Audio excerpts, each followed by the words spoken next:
Oh, man.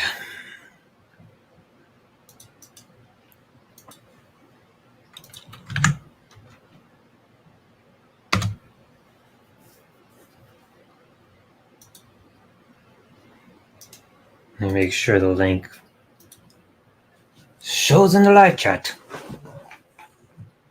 And to pin it. I don't know why I'm talking with a weird-ass accent, y'all. Get to the updates in just a moment. Just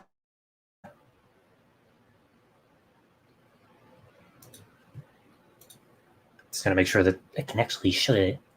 Link there in the private chat. Pin message. There we go. All right, folks.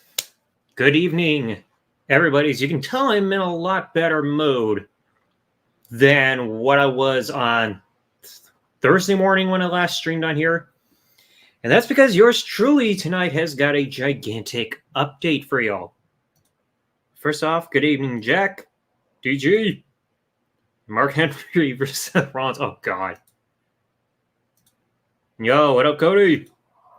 So, before I give the good news, I want to give you all a quick update for those who have not been up to date with everything that's been going on. On Thursday morning, around 4 a.m., my... Oh, 1 second. Yo, Spectral, it's been a little while, dude. But around Thursday morning, around 4 o'clock in the morning, my WWE email/account overall was hacked, most likely due to spyware on my computer. And because of that, for the last couple of days, I completely lost access to the channel, stemming to a frenzy with like freaking other attempted hackings on my account and everything. 1 second. Yo, good evening, Aaron. Dale, hey, what's up, dude? It's been a little while. So like I said, Thursday morning, WWE got hacked. I got a bunch of emails saying that everything was changed and like the person got through two-step verification. I should have made the right call of having Authenticator activated in the first place.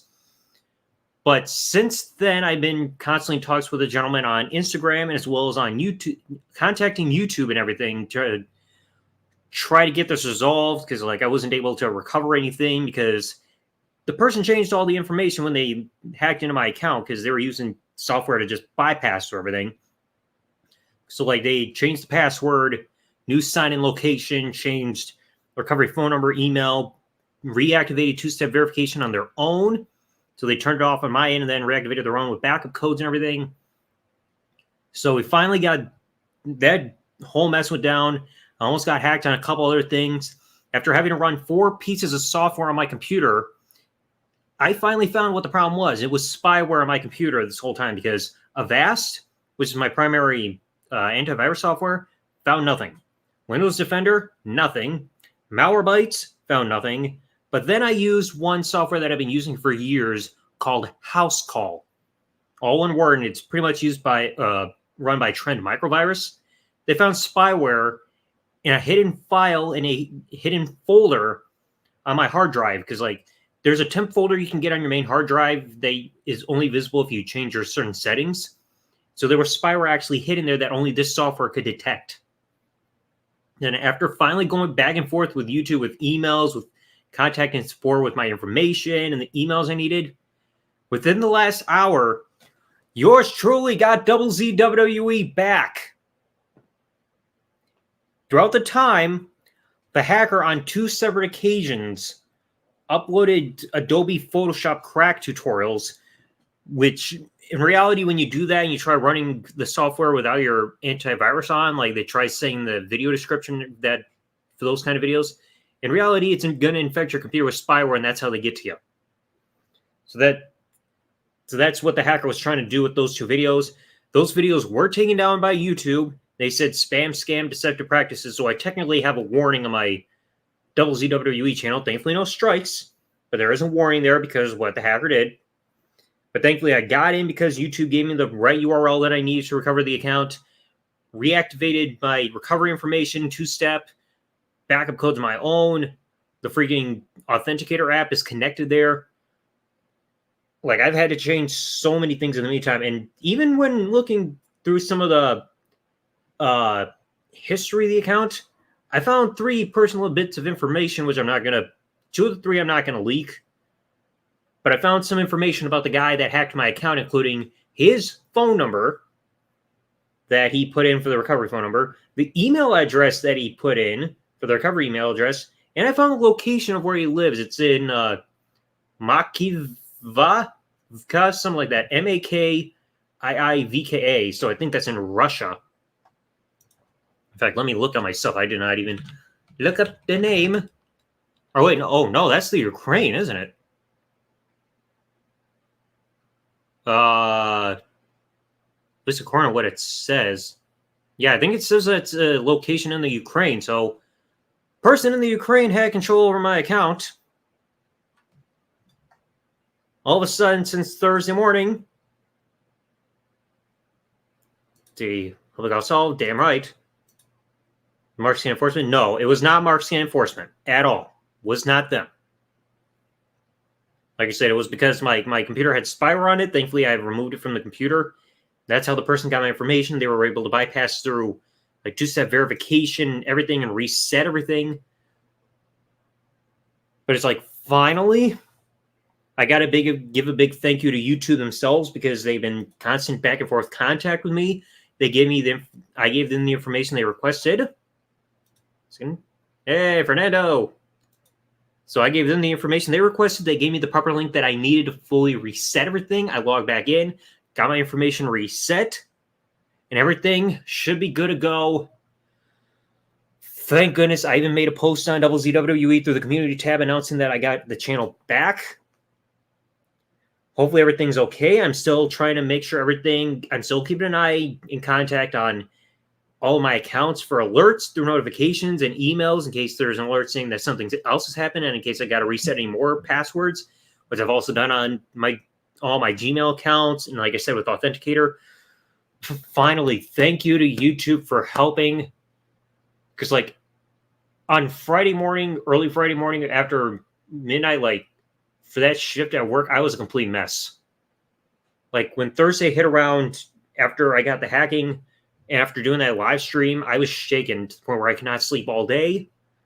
When somebody tried to hack my other email address, like one of my other ones, I got an alert saying, hey, there might be infected stuff on your computer and somebody tried hacking your account here. I saw the freaking IP address was located from somebody in France, and I actually contacted my local police department about it. They said they can file a report but not fully do anything because it's an international person trying to do stuff. But I still got that information on record, though, to be safe.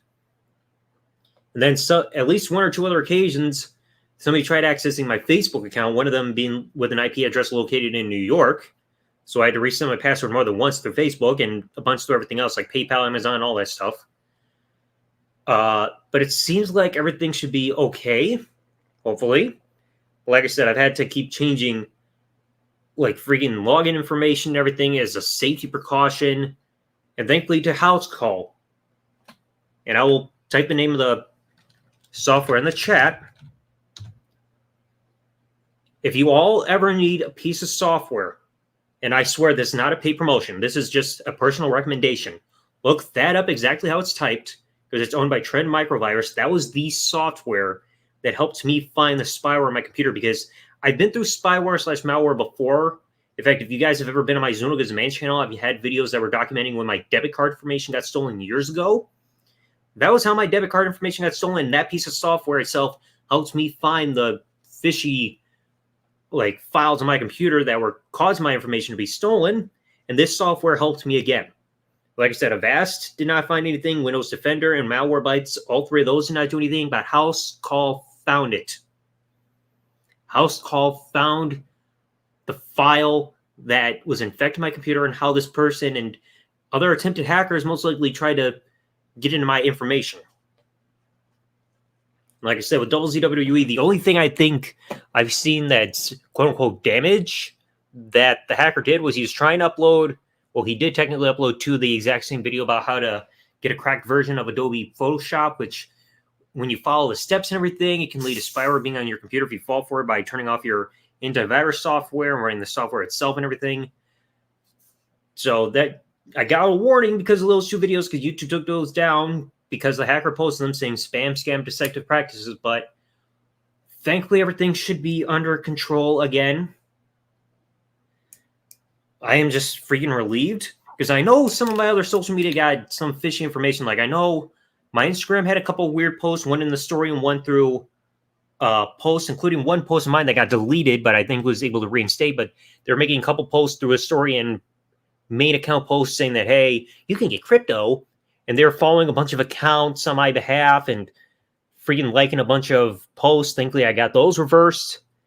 And there were a couple posts on my Twitter account that were kind of in the same nature as Instagram, but thankfully I got those revoked and changed passwords and turned on two-factor authentication and with the Authenticator app. So I'm taking every precaution possible going forward with everything I can.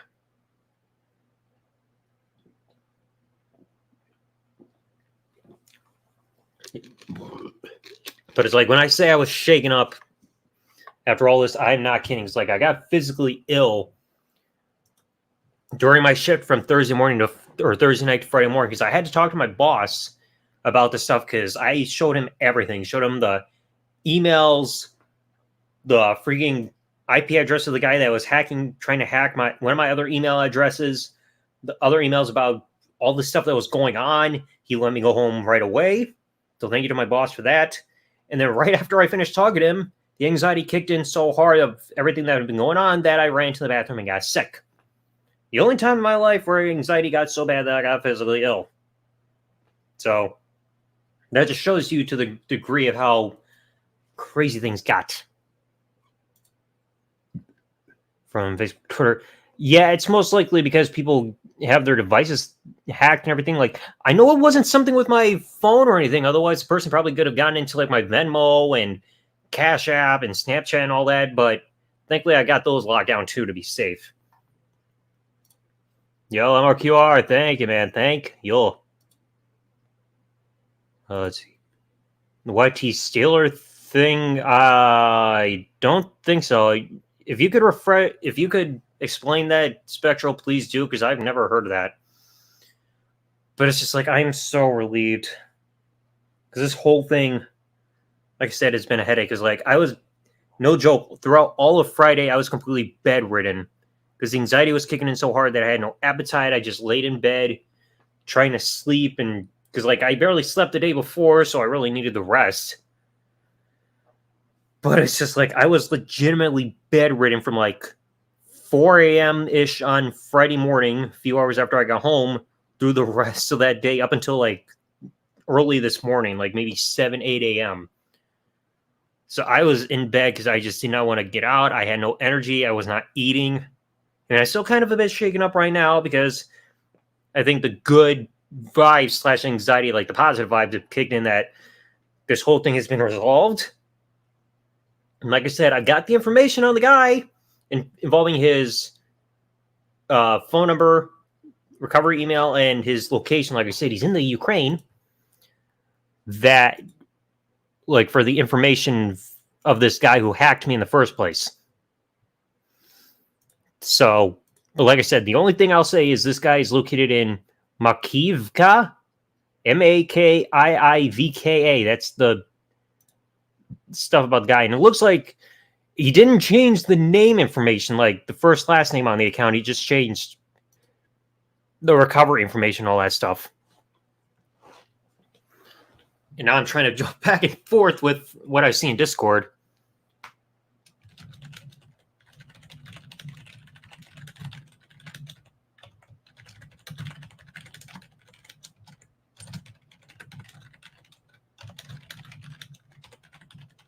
Once again, trying to reply to something here.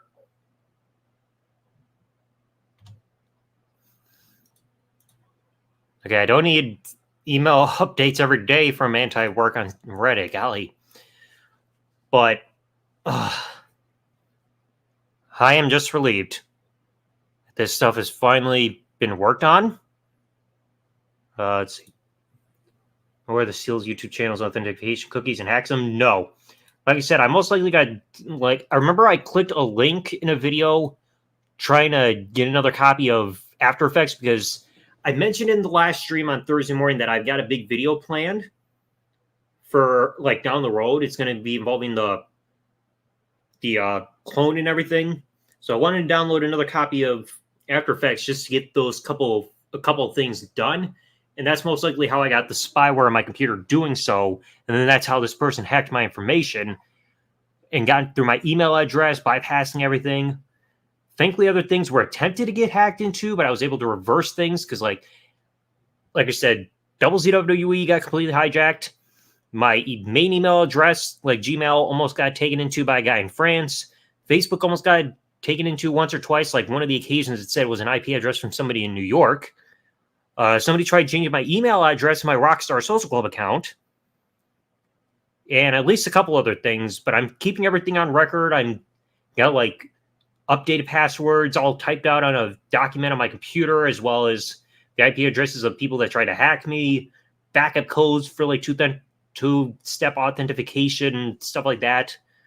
So I'm being as precautious as I can going forward. I'm updating stuff to my phone through like login information, and I've changed the password for just about everything I can.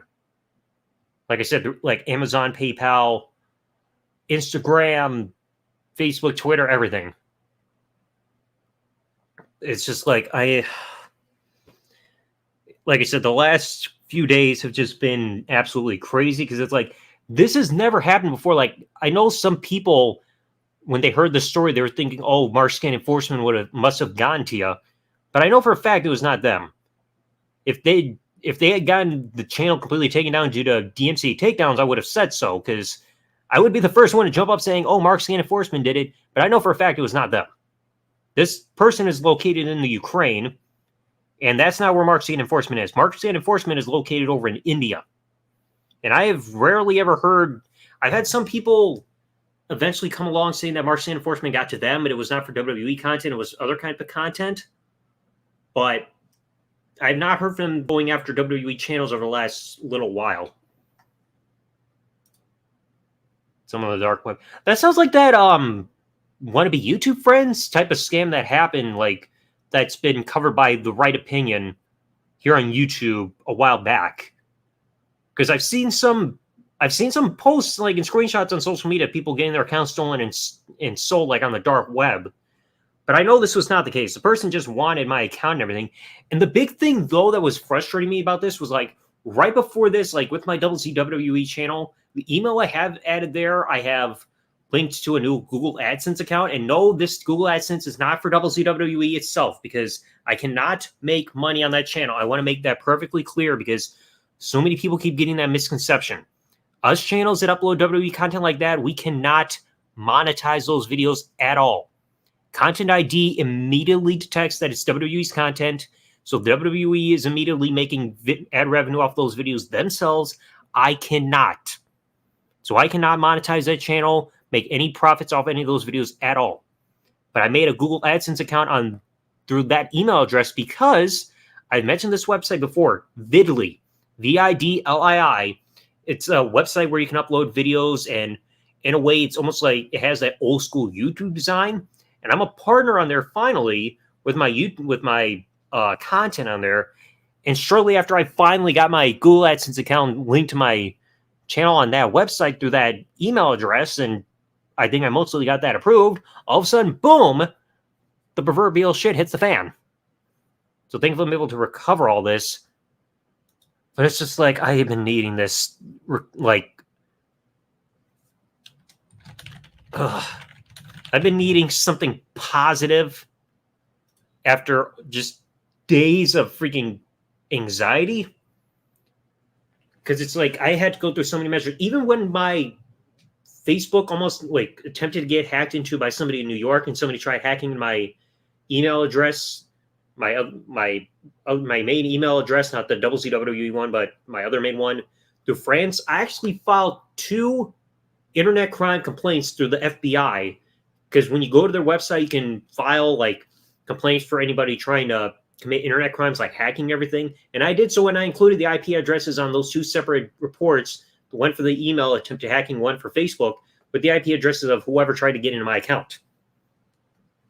So maybe the FBI could look into that. I don't know. There's a better chance they could go after the person in New York because it's here in the U.S. I don't know about the one in France because, like I said, my local police department, when I called them on the phone the day that my main email almost got hacked, saying that they can't really do anything other than make a report because the fact that the person who did this lives overseas. And I couldn't even find any contact information for contacting somebody over in France to try to get this rectified either.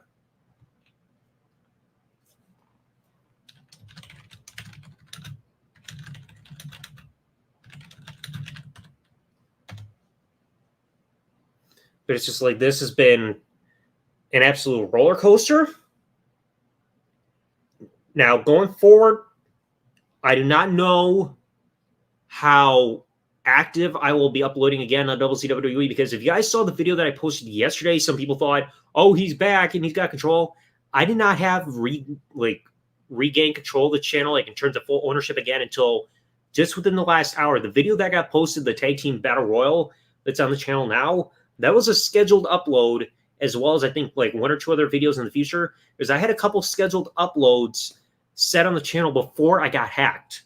So that's why you had that Tag Team Battle Royal video that's got posted yesterday at noon on the channel. So, but the Photoshop crack videos that were uploaded, those were done by the hacker, and thankfully YouTube took those down. I don't mind that I've got a warning on the channel, because I'm just relieved the person just got freaking booted out from taking my account. And like I said, deep thank you to YouTube for working with me and rectifying this. Like I talked a bit to Team YouTube on Twitter. They had a bit of help, but I had to go through and look through a different form of everything to enter all my deep information to tell YouTube in order to get this rectified. And that's how I got the email contact with them, and we're passing back and forth information to finally get this.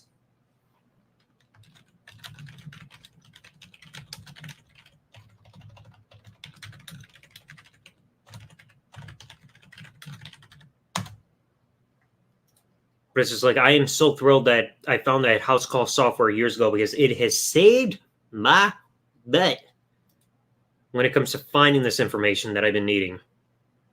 Because like I said, I had to run 4 pieces of software just to finally find what was causing this.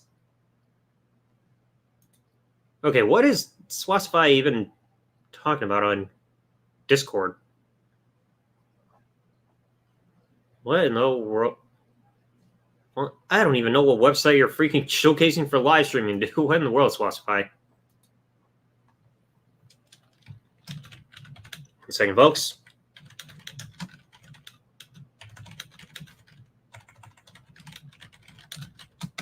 I think part of my body's still shaking and numb a little bit because of what's been going on. Like, I'm trying to process that things are hopefully going to get back to normal. So later save. Thank you, man. Thank you. Future uploads, no. For the time being going forward, I'm trying to make uploads just being on Fridays, because the reason I kept going on hiatuses from uploading on WCWE is just because work kept getting in the way. Like, when you work, like before this, like before I finally got a bit of time to upload again, like my shift has been working in my building every single night since the night of the 5th. And thankfully I did not have to work last Saturday night because they had somebody cover for me. And thankfully I was not on the schedule for last night or tonight. So that's why I'm home right now. But like, my boss is going to want an update about everything going on, because I told him in depth about every single thing that was going on before he allowed me to go home early back on Friday morning / the Thursday night schedule. But because work was getting in the way and everything, I tried to maintain an easy schedule, which is just 1 video a week on Fridays.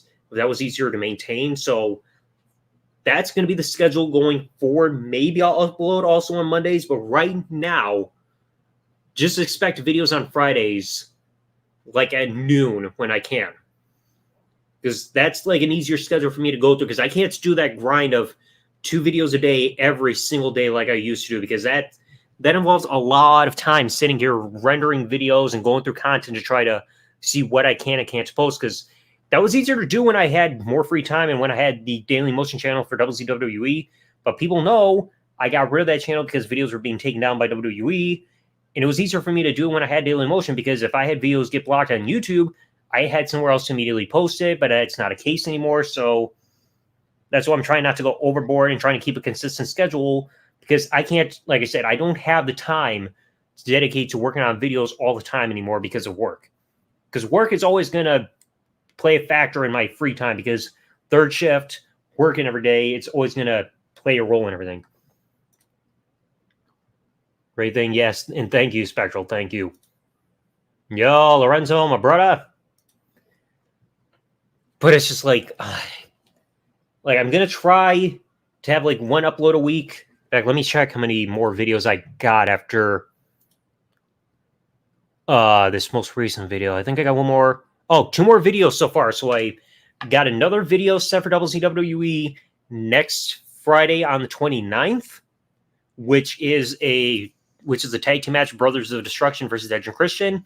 And then the only other video I've got set right now is on August 5th, which was the main event of Rock, Angle, Triple H, both from that exact same episode of Raw from the previous episodes or previous uploads. So I got 2 more uploads from that episode of Raw coming. So, like I said, it's just uploads on Fridays. That's like an easier schedule for me to do, because like you say so many times, 2 uploads a day, every single day, it's not feasible anymore. Because I don't have all the time in the world to keep spending all day sitting here in front of my editing software and just running videos into the ground. Otherwise, I run myself into the ground, and I don't want that. I do that enough at work.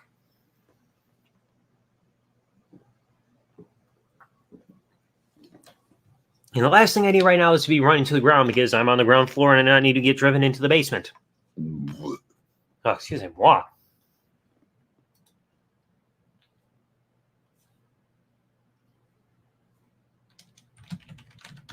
Okay, I'm going back and forth talking on Discord with everybody, because one of the first things I did, other than tweet out saying that I got the channel back, I made the announcement within the group chat there on Discord, letting people know, saying, hey, guess who's got the channel back?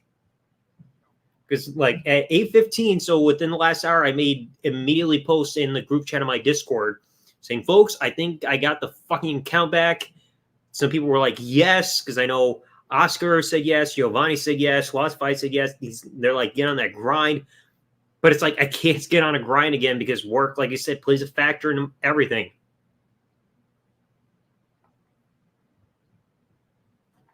Let's see. Discord 4, mainly to talk to some friends, but like I'm in parts of some other servers. So like with Destructor and my bro Elite JC, Shadow Cult, a couple others, but I also have my own directly linked to WZWE, because I made the Discord server, which I'm always keeping an eye on a daily basis, even if I'm not always chatting away.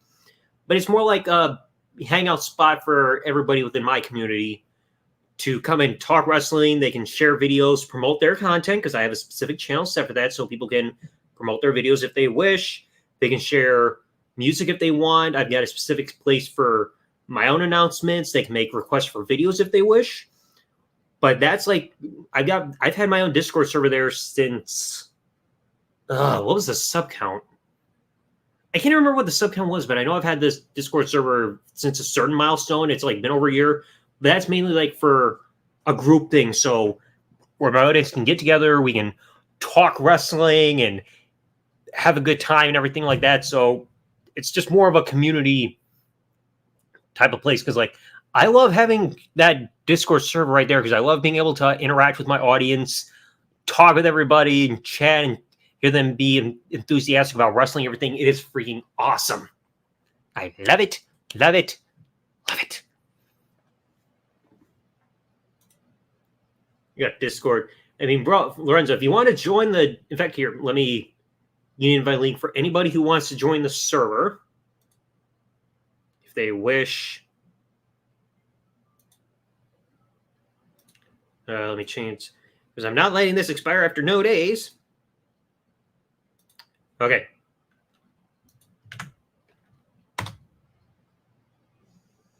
Hopefully that works right there. That link that I just put in the private chat is the direct link / invite link to my Discord server. So if anybody would like to join, You can simply click that link. Let's see. Speak to you outside of your videos and streams. Pretty much, he has like another avenue so people can come and chat. We can all interact and everything. Because I know Spectral's been in there and he's been active with like some posts there, especially within the music and nostalgia, because he's the one that recommended the nostalgia channel, so I posted that for him. Let's see. Yeah, and Lorenzo made it in. But yeah, thankfully, like the Discord server itself is mostly like tame. Sometimes people might get in arguments, but things never go overboard. And to this day, I only have ever had to ban 2 people from there. One of them I'm going to bring up in just a moment because something also happened yesterday that has been a repeat thing here on this channel that I'm sure everybody will groan about, but there's something funny about that. But one of them being my internet stalker and the other being a guy who wanted me, who was one of the main guys that tried to dox people within the SmartBusters community. I'm sure if people know the name Just Gooby, not the Gooby that's known in the SmartBusters community, the Just Gooby guy who used to be friends with Napkin Nate, that's been known for doxing people and everything like that. That guy has been wanting me doxed and everything. And that guy at one point last year raided my server. So he's one of 2 people banned. The other person banned is my internet stalker, aka the Alabama asswipe boy, you know, that guy. But there's a funny update that I wanted to give y'all because, as people know, I've been bombarded with privacy complaints throughout like the entire time or the last year. 1 second.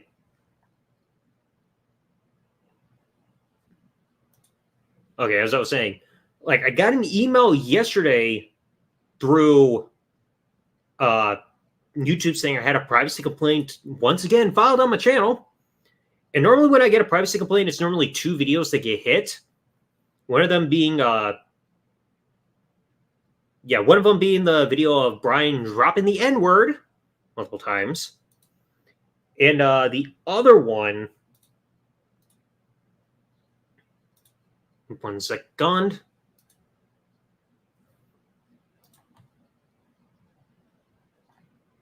Hang on, I got to enter. I freaking got signed out of my Google Drive email because I accidentally logged out of one of my other main emails. So I got to get back in that quick second. There we go. Okay. But I got a privacy complaint yesterday because people know I've been getting privacy complaints a lot over the last year. And 2 of the most common videos they get privacy complaints are the video of Brian dropping the N-word 3 times. I'm sure everybody's either seen the video itself or at least saw the original stream. And the other one is the direct re-upload like of a specific video where Brian came into one of my live chats and he was like, it was the stream where he got his mom involved. So I re-uploaded that as a standalone video away from the stream. Those 2 videos have been hit with privacy complaints a lot. And I mean a lot. And thankfully the videos have never gotten taken down. But the common thing I kept seeing with those privacy complaints is whenever I get a privacy complaint on those videos, the timestamps said for like how the beginning and end timestamps for the videos for the privacy complaints are usually the entire video.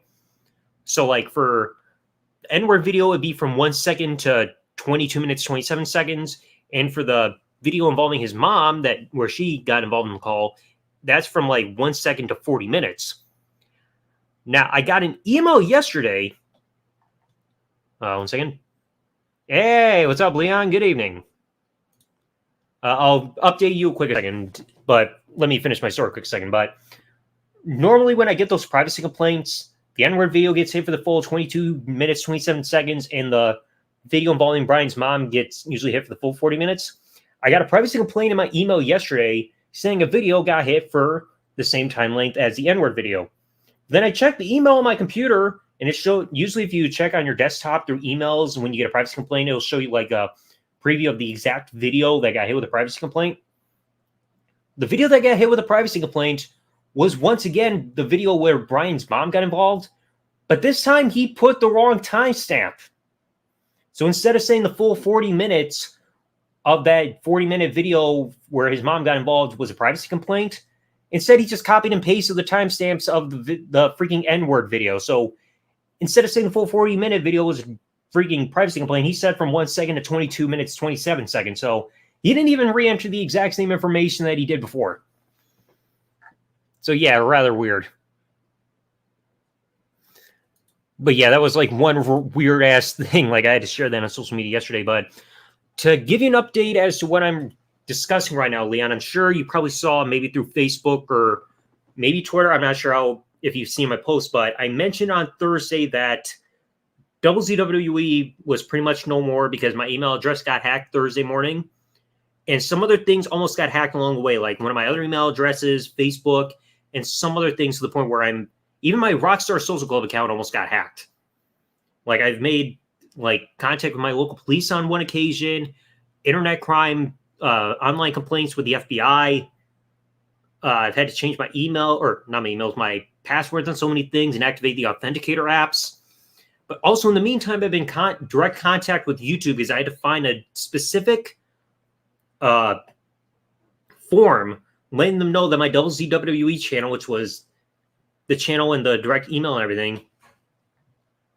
Oh, Facebook. Oh, yeah, I remember that.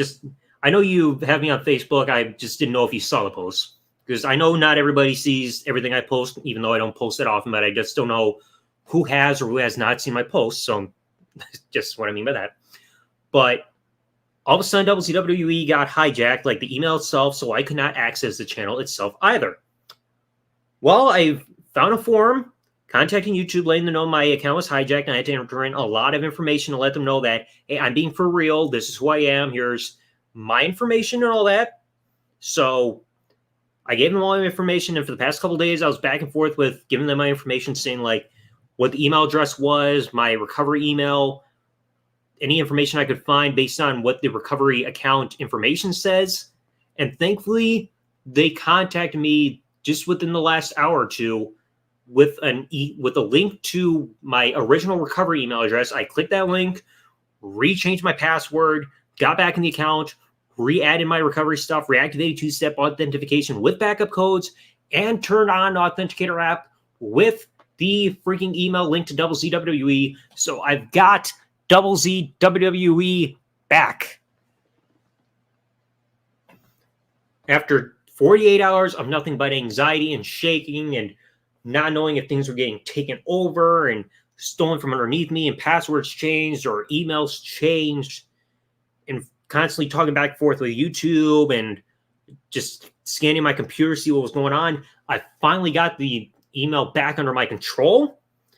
Even though the hacker did upload on 2 separate occasions videos about how to get Adobe Photoshop crack version, which in reality, it's one of those tutorials where they say, oh, you have to download this file and turn off your antivirus software and run it. Any videos that say that, do not fall for it. Because that's how they infect your computer with spyware, and that's how they get your information. And so the hacker who got into my channel was trying to do that with tutorials on how to do that with Photoshop. I kept warning people in the comments saying, hey, I did not upload this. This was a hacker, and I also posted that on Instagram. But I found what was going on because there was spyware on my computer. The only anger-inducing thing was I had to run 4 pieces of software to finally find it. Because I tried my main antivirus software, which is Avast antivirus software, to find it. Avast did not find anything. Windows Defender not find anything. Malwarebytes did not find anything. But then I ran the 4th piece of software, and this software that I typed in the chat a bit ago called Housecall. All one word, Housecall. I've used this software for years for scanning my computer, and I even touched it a little bit. But this was software that I ran when my debit card information got stolen because of either malware or spyware, one of the two, a handful of years back, and I've got videos documenting this on my Zuniga is a Man channel, which was originally my vlog channel, but now it's a variety channel. It turns out I had spyware on my computer, and that Housecall software found it years ago. So I ran that software again on my computer, and it took a while to go through everything because it's a lot of files on my computer, and I'm trying to ease up on files on there. And I ran Housecall, and it took a day or two to finally go through everything because, again, it's deep searching everything. And that software found the spyware file that was causing the headache. Because it found it in a hidden temp file on my main hard drive. Because if you go to your main hard drive, there are some files you can't find unless you change the settings on there to show hidden folders. One of the hidden folders is a temp folder, and that's where the spyware file was found. So thankfully the software got rid of it, and I deleted everything out of that folder too to be extra safe. So the only extra frustrating thing was I had to run 4 pieces of software just to finally get through everything.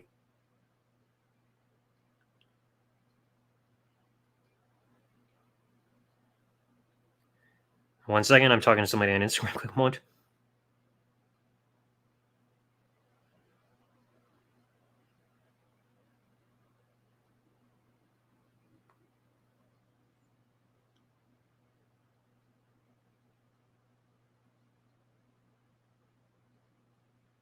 Treecation. Okay. Like I said, I'm sorry. I'm trying to do like a billion things at once, jumping through everything because this whole thing has just been crazy.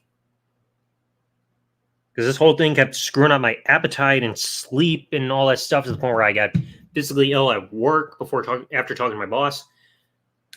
But like I said, it just got hectic that I had to run 4 pieces of software just to find what was the cause of it all. Like I said, I'll retype it here in the chat quick a second. Now, like I said, I'm not paid by this company because this is owned by Trend Microvirus. This is a personal recommendation. I'm not sponsored or paid by this company to freaking promote this. This is a personal recommendation.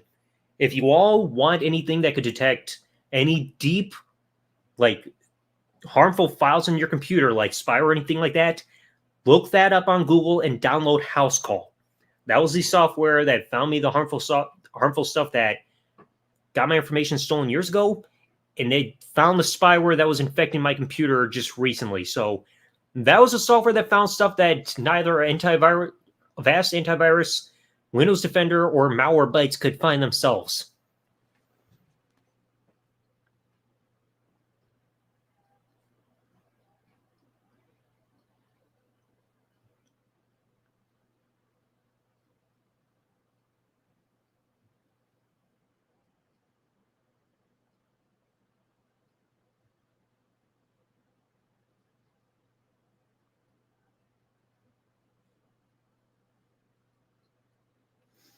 But it's like I said, if you all need a recommendation, like I said, like I'm jumping back and forth with replying to messages on Discord and Instagram about this. If you want a personal recommendation for software to scan your computers for anything harmful, get Housecall. That software, like I said, is owned by Trend Microvirus. That is the software that helped me find this. Because like I said, Avast, Windows Defender, Malwarebytes could not find the problem, but this software found it. And yes, it took a while because, again, I have a ton of files on my computer because I've had this computer for a while. But thankfully, it found the software or the file that was causing the problem. It's like this software has been a lifesaver. Majorly. Because like I said, I used it in order to get the spyware off my computer when my debit card information got hacked years ago. And now we found on my computer for what was causing my information to get stolen in the first place over the last couple of days. Like I said, the main hacker got my WZWE email and got in there into the channel because, of course, when you go into Gmail, you can access the YouTube channel associated with it. So he bypassed two-step verification. There was another person in France that almost got my main Gmail account information that's located over in France. 1 or 2 occasions, somebody in the U.S. tried to hack into my Facebook. Thankfully, like I said, I've got the IP address of the person who tried to get into my Gmail and the one that almost got into my Facebook. And somebody at one point tried to change the email address for my Rockstar Social Club account, which is linked to GTA. I mean, I can't lose that. I mean, I've had my GTA account forever, and of course, that's the account that I used during the live streams of Grand Theft Auto Online. So it's like, I'm just relieved that this stuff finally happened.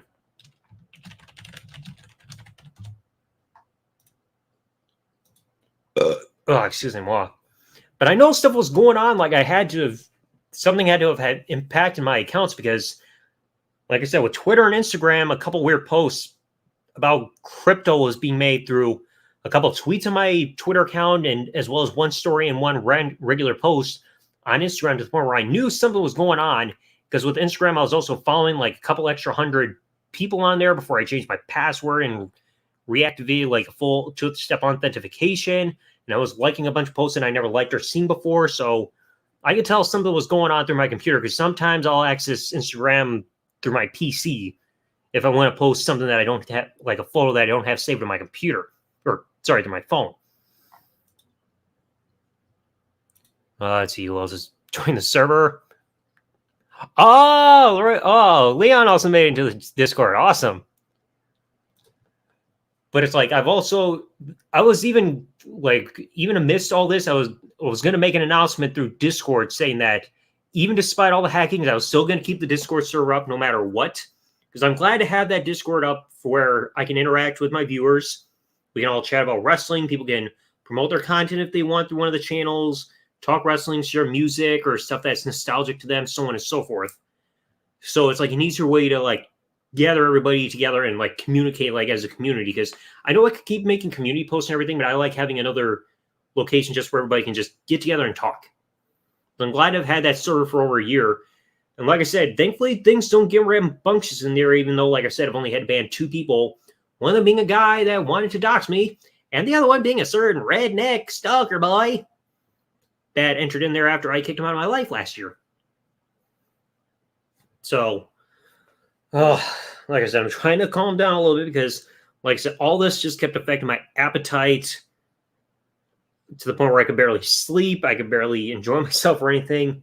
And now just seeing this finally get rectified, major thanks to YouTube, and also thanks to gentlemen over on Instagram who I've been talking to, like trying to help me get this information too.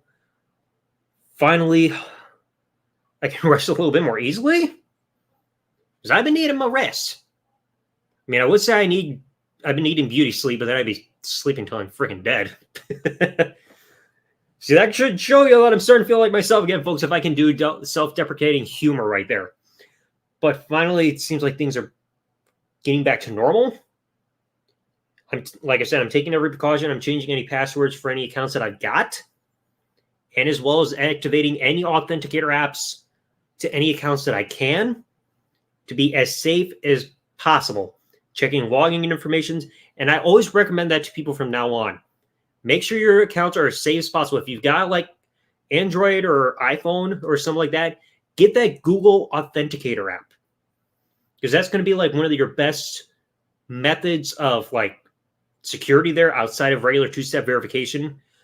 So that if you set it up, you have to scan like a QR code through your camera on your phone. And then in order for somebody to be able to get into your account again, they have to get a 6-digit code from your authenticator app that's on your phone in order to get to there. So it's like extra security there. So get it if you can, unless somebody's got like a track phone or a BlackBerry, Dingleberry, or whatever that kind of phone is. So always please keep yourself secure, folks. And if anybody ever sees anything weird on social media from me that seems a little odd, please let me know. Like I said, I had a couple of people saying that I had Swasify, aka Lasting, saying that he saw weird things on my Twitter. That's why I realized weird tweets are being made, so I had to quickly correct those. So thankfully, things seem to be getting under control. Hallelujah.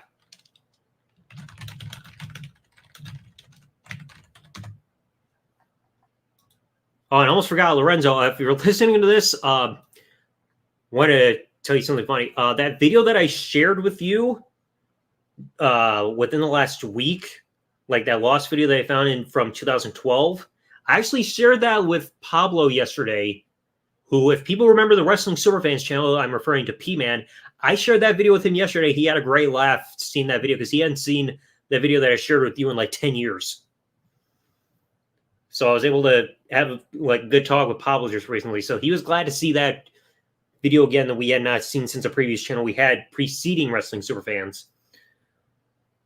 But it's just like I can finally ease up. I can finally not feel sick. Hopefully. You never know, because anxiety is not my best friend. Let's see.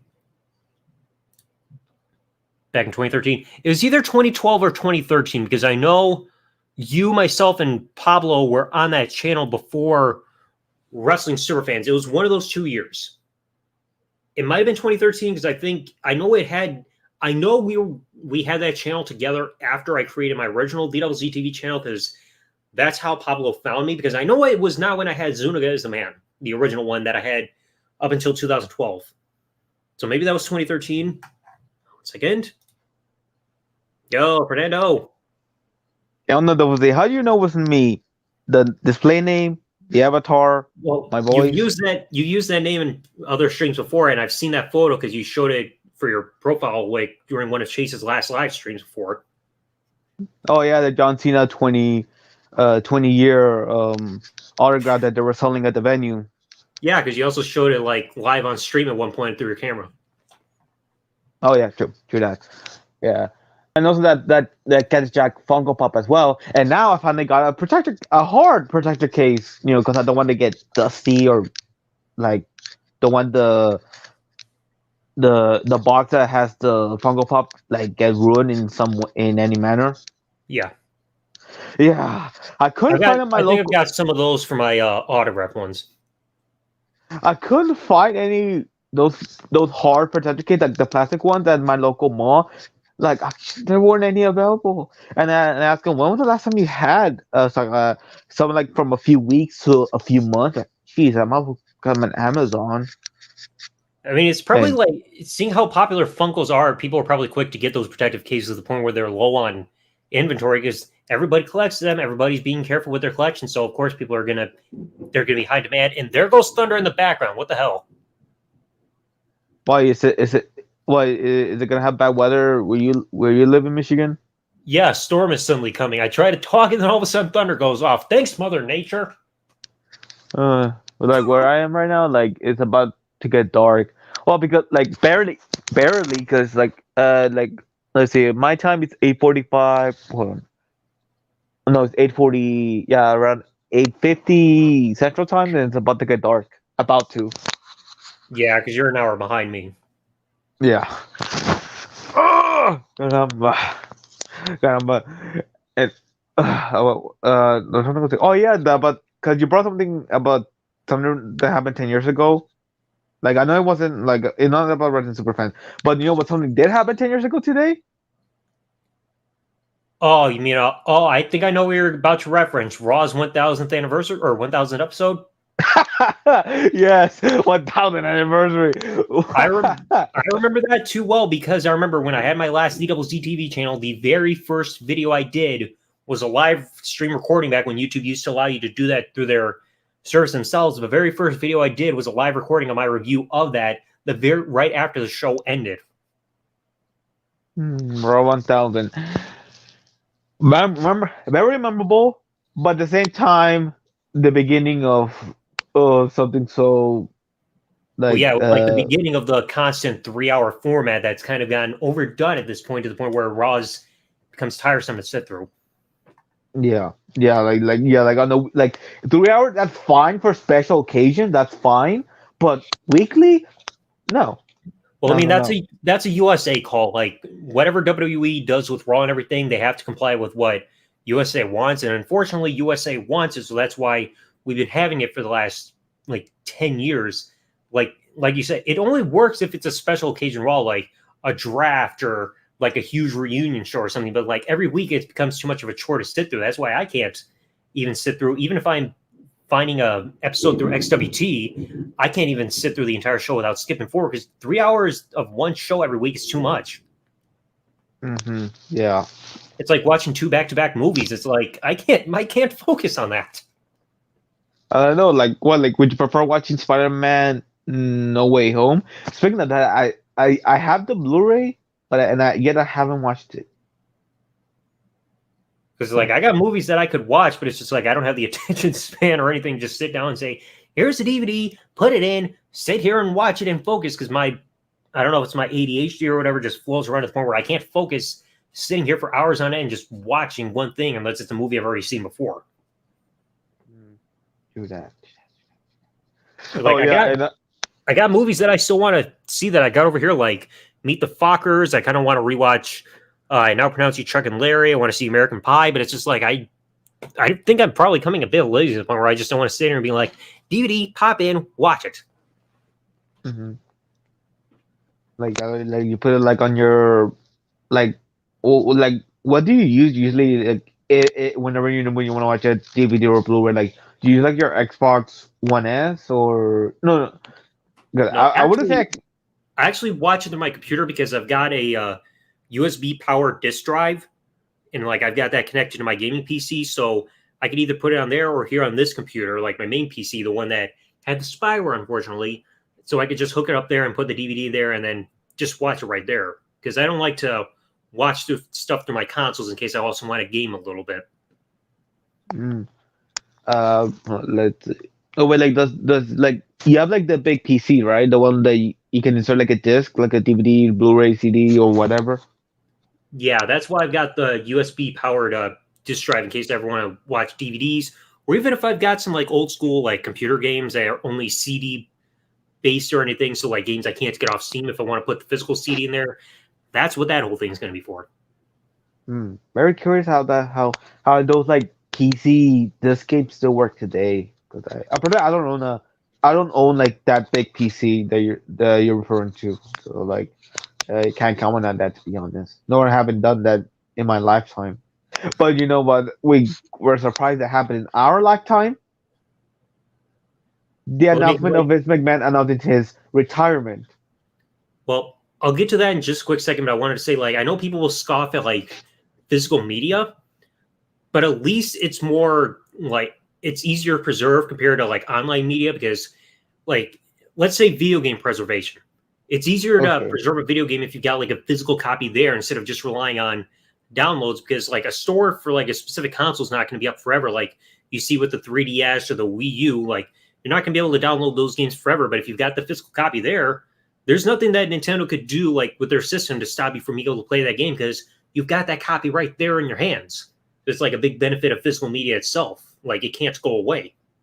And also like if you wanna like watch something and you don't have internet, like just like let's say like I'll turn on my Xbox Series X and just put on like a Blu-ray or DVD or whatever, and I don't even need internet. Just turn on Yeah, the. that's another thing. Is like if your internet's slow and you don't want to go through buffering, or if your internet's having a hiccup, you don't have to rely on something that involves streaming like Netflix or something, because the physical media doesn't require it. Yeah, just put it on your media player and enjoy. Just enjoy yourself watching whatever you desire. Oh, and to quickly give Rorb the update on what's going on, I don't know if he's seen my posts on social media. I think he might be following me still on Twitter, but what happened was Thursday morning, my WZWE email got hacked, and a couple other accounts of mine almost got hacked. Like one of my other email addresses, Facebook, Rockstar Social Club, and I think a couple other things almost got hit. But the only thing that got fully hacked was my WZWE email back on Thursday morning, to the point where my anxiety ran wild. I've been trying to find contacts all over the place to get things fixed. And thankfully, not only was I able to find what was the cause of all this, because I had to run 4 pieces of software to find what file was causing this, what ended up being spyware on my computer, but after constant contact through emails with YouTube, they gave me the required information that I needed through links and everything. I was able to reset my account and got fully regained access now to my WZWE account within like 2 days of it originally getting hacked. So I finally got my hacked channel back. Big hallelujah.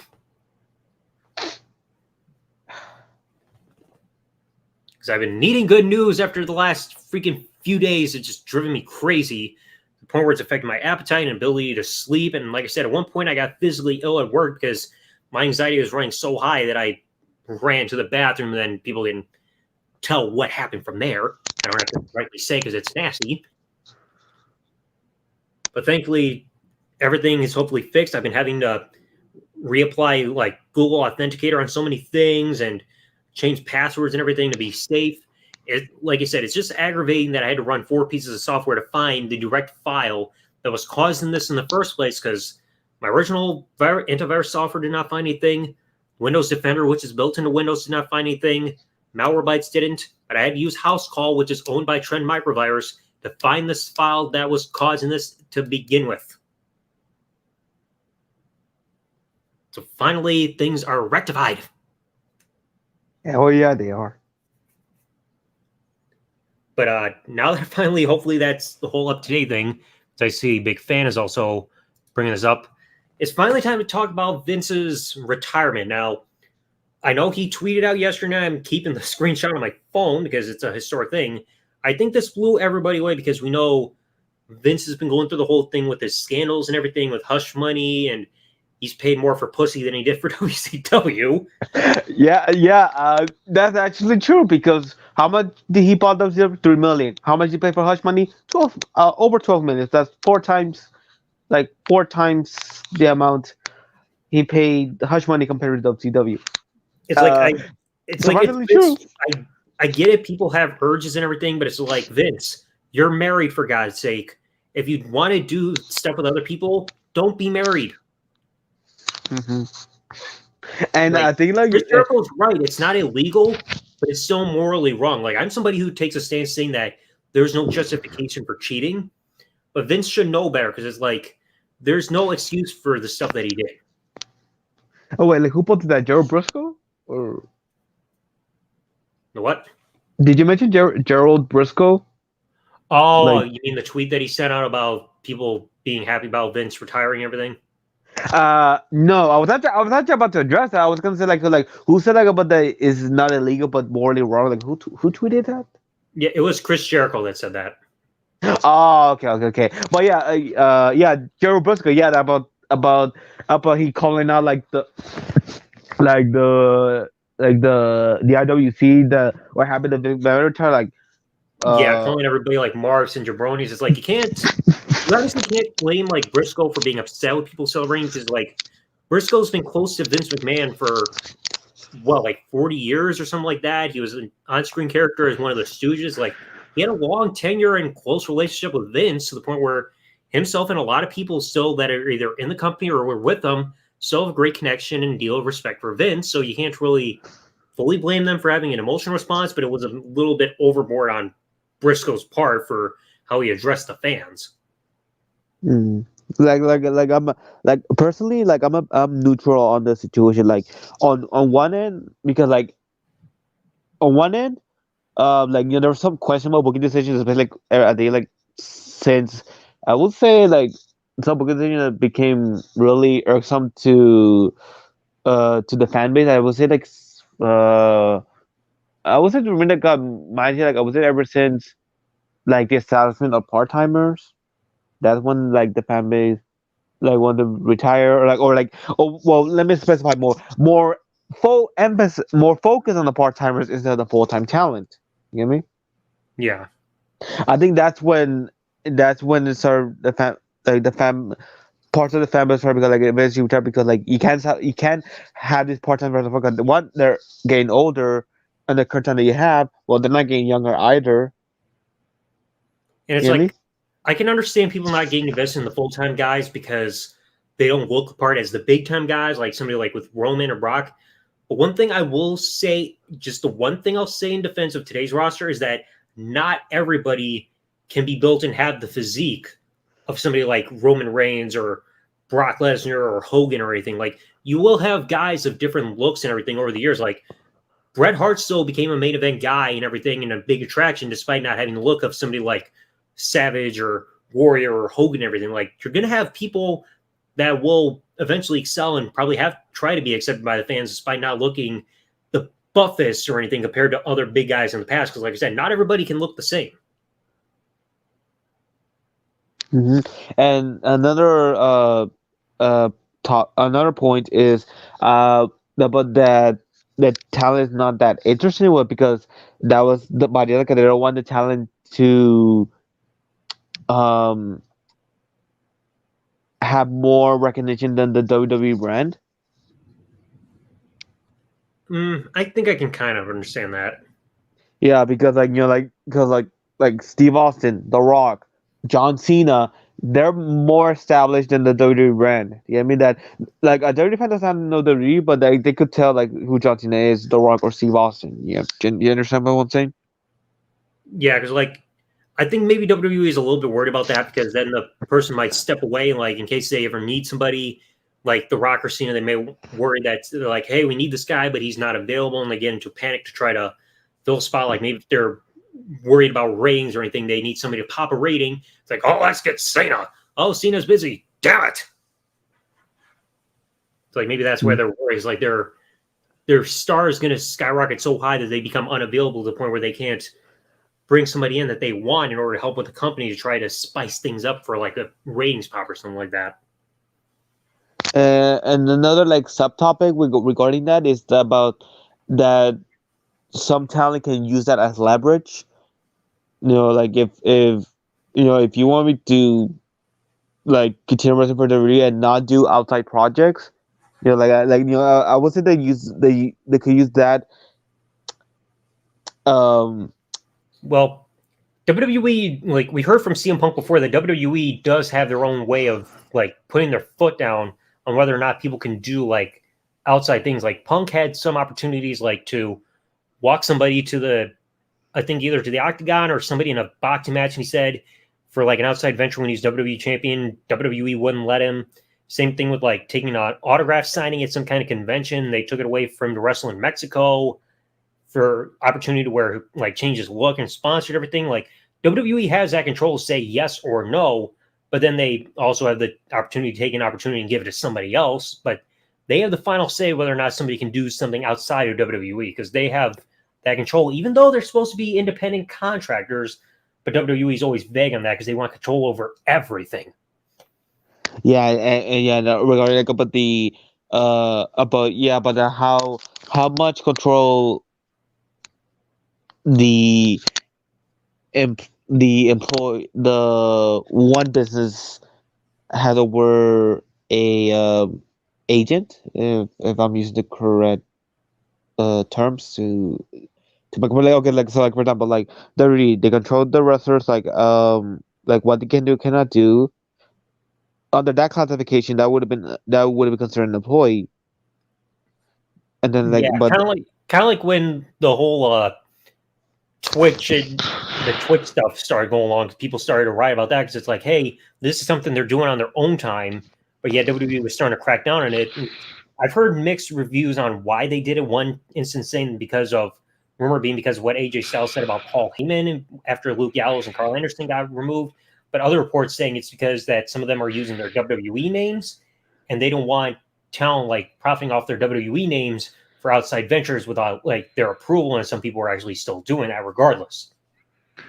Even if they're using their real names, WWE still does not want them to profit from Twitch as long as they're on the dirty contract. Like, oh, you could like so they're in a contractor, and then like I think Rene Dupree described it described about when they gave you a dirty contract. Like, okay, so like on the first few pages describe about yourself as an independent contractor, and then when you go more into the contract, it contradicts. You get me? Yeah, it contradicts the points that were stated in the previous pages about being an independent contractor. And and then when you go further, it contradicts what an independent contractor should be. yeah, because it's like WWE is always vague on it because like the only person I know, like could easily think off the top of my head, that still stayed with Twitch and everything despite being under WWE was Paige. But I mean, you could also understand why she was frustrated and would still want to stick with Twitch and everything, because any other opportunity that Paige had with the company, they just kept taking away from her. Like she wanted to wrestle, they took that away because of her injuries. She was the GM of SmackDown. They took that away because all of a sudden they decided, oh, we've been terrible lately and we're not going to have general managers and all that crap. She tried to be the manager of the Kabuki Warriors. They took that away too. So it was like the only thing she had left was Twitch, and she refused to get that down because it's like WWE was taking everything away from her. This was like the only thing she had because they weren't using her on TV or anything. So she had to do something to fill that void in her life to just do something to not go crazy or anything. And now that she's not with WWE, she will do she will do it like a Starcast, some event at Starcast next Saturday, where Brian Zane hosting it. So Yeah, for like him. she's free to do what she wants now. WWE can't say, "Oh, you can't do this." Like she's not on a contract; she's on her own. Let her be. Yeah, let her do her own thing. At the end of the contractors, should have the right to do. Like you do something with this business. like do what they task you to do, and then whatever you do outside of that task, that's on you, not on them. She just all Simple she as has that. to do is just make sure that any advertising that she does on social media or public appearances, they cannot be under her WWE name. She could make a slight modification, like if she wanted to use the name Paige but with a Y instead of an I, she could do that because technically that's a bit of a way around it. Because I know Crime Time did that back in the day for a brief time when they were away from WWE because Crime Time with WWE, the I is replaced with a Y, but outside of WWE, they use Crime Time with correct spelling because technically that was a way around it because the other spelling, the correct way, was not trademarked by WWE, so they found a bit of a loophole. But otherwise, she can't use like the direct name that they have trademarked at all for like promotional purposes for advertising herself on social media or anything going forward. Yeah, yeah, very much. But to And now quickly get going back back, on the Vince thing because I don't want to lose my train of thought quick a moment. yeah, yes, yes. I Okay, so remember the reports came out, and I'm still a little skeptical on Vince because it was not fully stated what his definition on retirement is because it's been established that he stepped down as chairman and CEO, and it's now yes, established that Stephanie's the new chairwoman, and both her and Tony and Nick Khan, not Tony, it's not coked up Tony Khan, Nick Khan and Stephanie are both co-CEOs, and Vince is just a majority shareholder, like Spectral says in the chat. But I'm wondering, if Vince is still actually fully away from the company? Because if creative is still the same going forward, then it might mean he's still at least head of creative, like he said he was doing once he stepped down from his original position. So we don't know if he's 100% away from the company or not. Like we don't, unless Vince revealed all that, and I did not know. We don't know exactly what his full definition is on retirement. Because I think he said in a quote at one point that his idea of retirement is one day working a 40-hour work week. So we don't know if his retirement means he's done completely or he's just working in the normal work schedule that others do. Good God, Thunder. I was gonna say if his retirement day work, just so he could resume to some capacity in WWE after the allegations, or the news of the allegations die down. It's like, but the weird thing about this is always like WWE and Vince himself, they've been through a lot of scandals before this, and it took until this for Vince to step down. Because it's like hmm the freaking steroid scandal in the 90s did not do it. Even like he was proven innocent, but the tarnish to the company did not cause him to step away. The Rainbow sex scandal stuff that happened 40 years ago did not do it. And any other slight scandals that might have come along his way. Like I know there have been some women that kind of pop up from time to time. That did not Like do it either. And this whole big investigation did. It's just like, holy crap. like three notable scandals that I could recall that could cause the movement to step out in some way, but then like the ring boy sex scandal of the early 1990s, the steroid scandal of 1994, and the Chris Benoit death and the aftermath of Chris Benoit's death. Because in fact, I know I found an article on 411 Mania. Let me look it up a second. Because I saw, on 411 Mania, I know they've got an article that I shared on the Discord server about a month ago saying that the board of directors could remove Vince if he violated certain terms based on his deal with the company. Let me try to find it. Because people kept thinking, oh, the board of directors could kick him out, but he would have had to violate specific rules in order for them to vote him out of power. And also, when they had to buy his majority stock as well, so at least he had no affiliation with WWE whatsoever. I think so, but it's like knowing Vince, there's no way. I think he's gonna probably keep that till he dies because there was something involving Stephanie's promo that I also corrected on Twitter, saying that she said in her promo that, oh, the WWE, this is the company that my father built. It's like factually that's inaccurate because this company existed before like Vince even freaking like became owner 40 years ago. Like this was owned by his father way before this. Yeah, Vince Senior, like when it was like the Capital Wrestling Corporation. Yeah, the CWC. Then it became that was back when it was created in 1953, and then the WWF in 1963. Then 1979 became the World Wrestling Federation, and then 1982, that's when Vince bought the company from his father to become full owner. So like that was back in 1982. Yeah, and then in 2002, changed from World Wrestling Federation to World Wrestling Entertainment because of the that WWE did not settle with the World Wildlife Fund regarding the WWF acronym, and the court ruled in favor of the World Wildlife Fund because WWE violated that agreement. It's like I can if Stephanie wanted to say that Vince McMahon or Stephanie say that Vince made the company like a household, like nationwide name, then that would be correct. But her saying in the promo that, oh, this is a company that my father built, like I said, it's factually untrue because, like I said, the company existed before Vince became owner because this was like in his family before he even purchased it back in 82. So technically, factually, he did not create it, like she said. It was Stephanie's grandfather. Yeah, I think That there's been built. it was either his grandfather or his father. Like I'm seeing two different reports of who owned it when it was the CWC first. Like I've seen two reports about it. Mhm. But Oh, and thinking of on the other end about why I feel neutral regarding Vince McMahon retiring. On the other hand, that like if it wasn't for Vince, whether like one way or another, he's the one that introduced the pro wrestling. Is why we admire pro wrestling in the first place. You get me? like if it wasn't for him, I never would have become a fan of wrestling in the first place because WWE is my first exposure to wrestling slash sports entertainment, pal. Like by the time I was watching 2005, I wasn't watching TNA or didn't know anything about WCW or ECW or anything. I found WWE, and that's what I fell in love with the first place. So like people can give Vince shit all he wants, but this was the company that made me fall in love with the industry to begin with.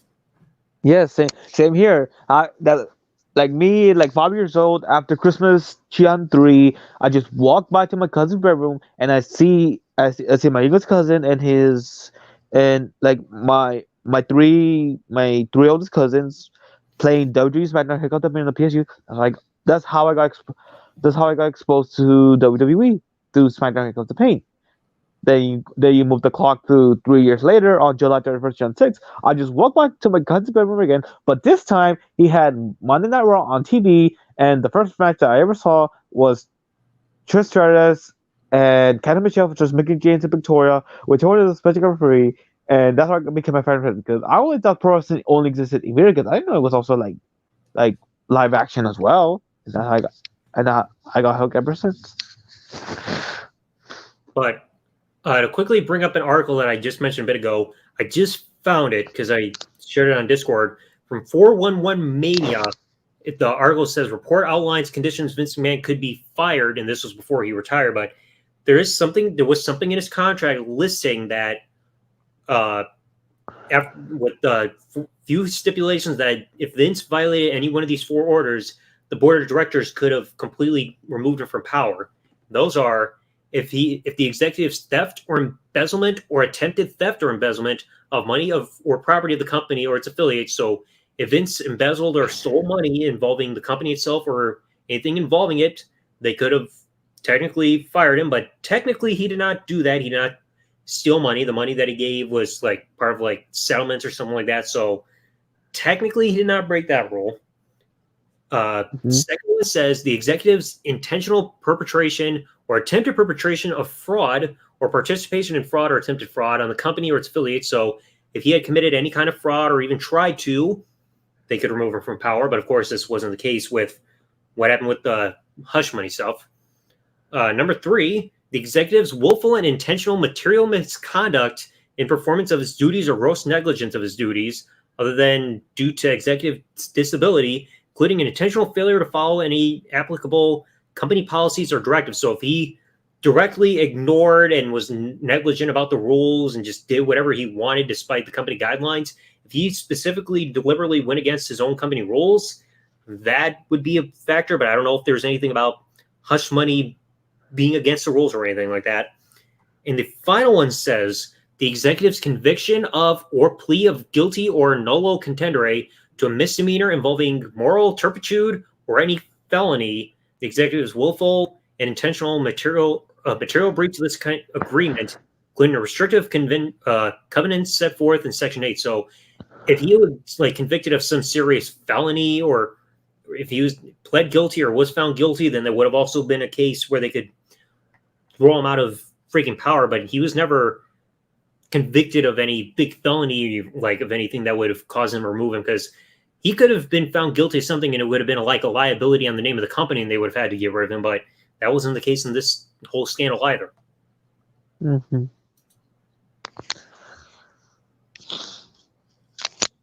But it's just like, I think everybody knew Vince would possibly retire one day. We didn't know if he was ever going to officially retire or probably pass away in Gorilla, because he probably didn't want to give up the power. But it's just like, we knew that maybe it would happen one day. We just didn't think it would happen out of nowhere like this, because things seemed all right, at least on his part, because like he would be coming on TV, be like, welcome everybody to SmackDown, and then he just turns around and leaves, or hey people, John Cena's here, bye, and walks away again.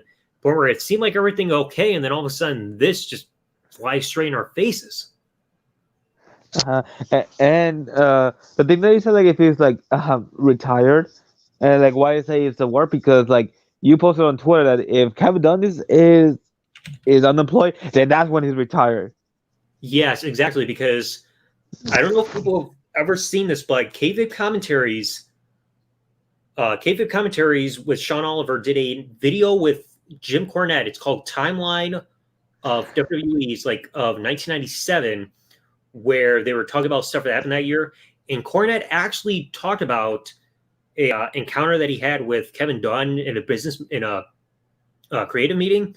And he got in Kevin Dunn's face because Kevin Dunn was getting on his nerves and everything. He's like, I'll tell you something, you Bucky Beaver-looking motherfucker. I'm tired of those Bucky Beaver-looking teeth of yours. And he stands up. He's like, I'm going to drag you across this goddamn table, beat the fuck out of you. So he was threatening to kick Kevin Dunn's ass because Kevin Dunn was getting on his fucking nerves, to the point where Jim Cornette got kicked out of creative meetings for like 3 weeks. Vince confronted him and told him after 3 weeks, like, Jim, from Vince McMahon, you've got to apologize to Kevin Dunn. He's a very important member of our team. His father saved the TV tapes from the trunk of his burning car, so Kevin's got a job for life. So that's the reason why Kevin Dunn's still with the company, because Vince makes sure, because his father saved TV tapes from the trunk of his burning car, that's the only reason why Kevin Dunn's still there. So if Kevin Dunn's no longer there, that means Vince is really retired and is now watching over Kevin Dunn to make sure he's still there. Mm-hmm. That's like if Kevin Dunn's still there, that means that Vince still is allowing him there. But I've heard rumors that Triple H is 71 out. So if he's ever out, that means Vince is actually retired and Kevin Dunn won't have a leg to stand on. And I don't know how like Kevin Dunn may feel about this, but I don't know if he will ever get any recognition for what he contributed to WWE, despite his hatred of the wrestling business. And it's like, oh, we're not wrestling. And I don't know why you think we're wrestling. Just as wrestlers in wrestling boots, in wrestling tights, in a wrestling ring.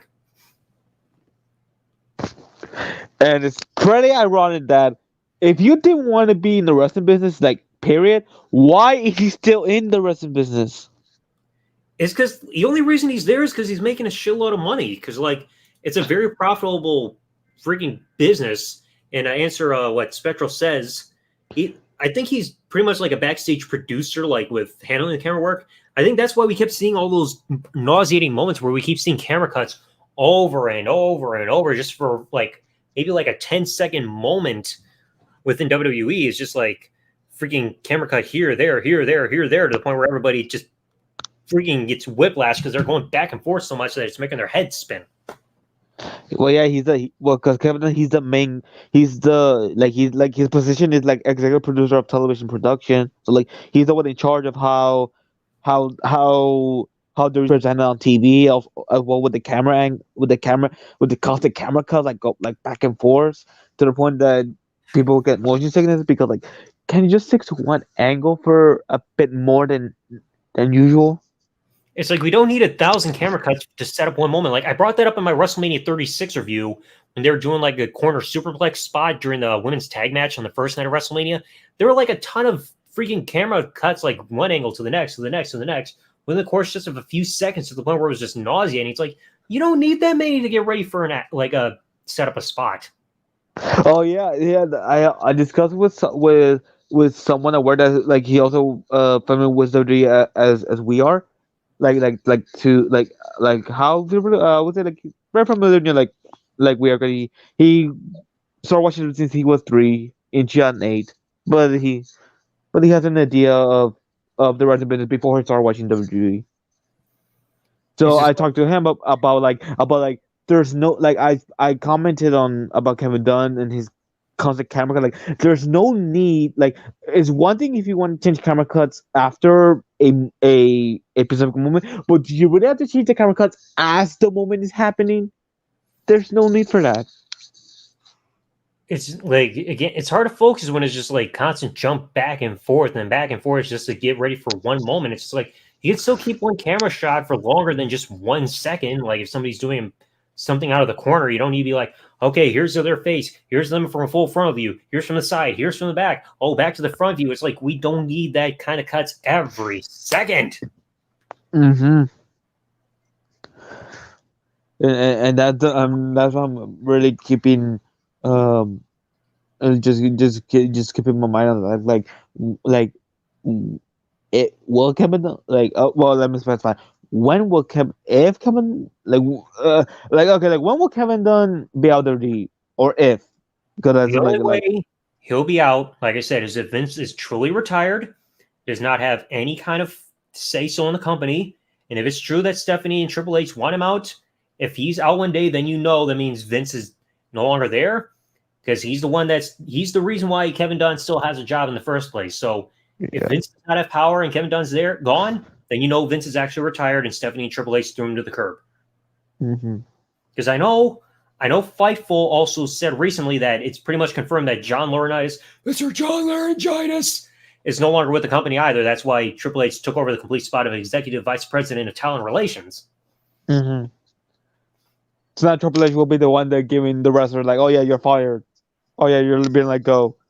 Because, I mean, who knows how the roster is going to be again, because I know things finally changed and everything when Triple H had to step away because of his health and everything, and then there was change to NXT. A lot of original NXT guys are gone. Like, they released Samoa Joe, other guys left and everything. So who knows who Triple H could try to bring into the company or even bring back now that he's got that role to decide who gets hired and fired. Because with Triple H, he's not going to sound like Johnny Ass, being like, my name, Mr. John Laryngitis, and I cannot feel my throat because I'm following Vince McMahon around like a fucking lapdog. Allegedly.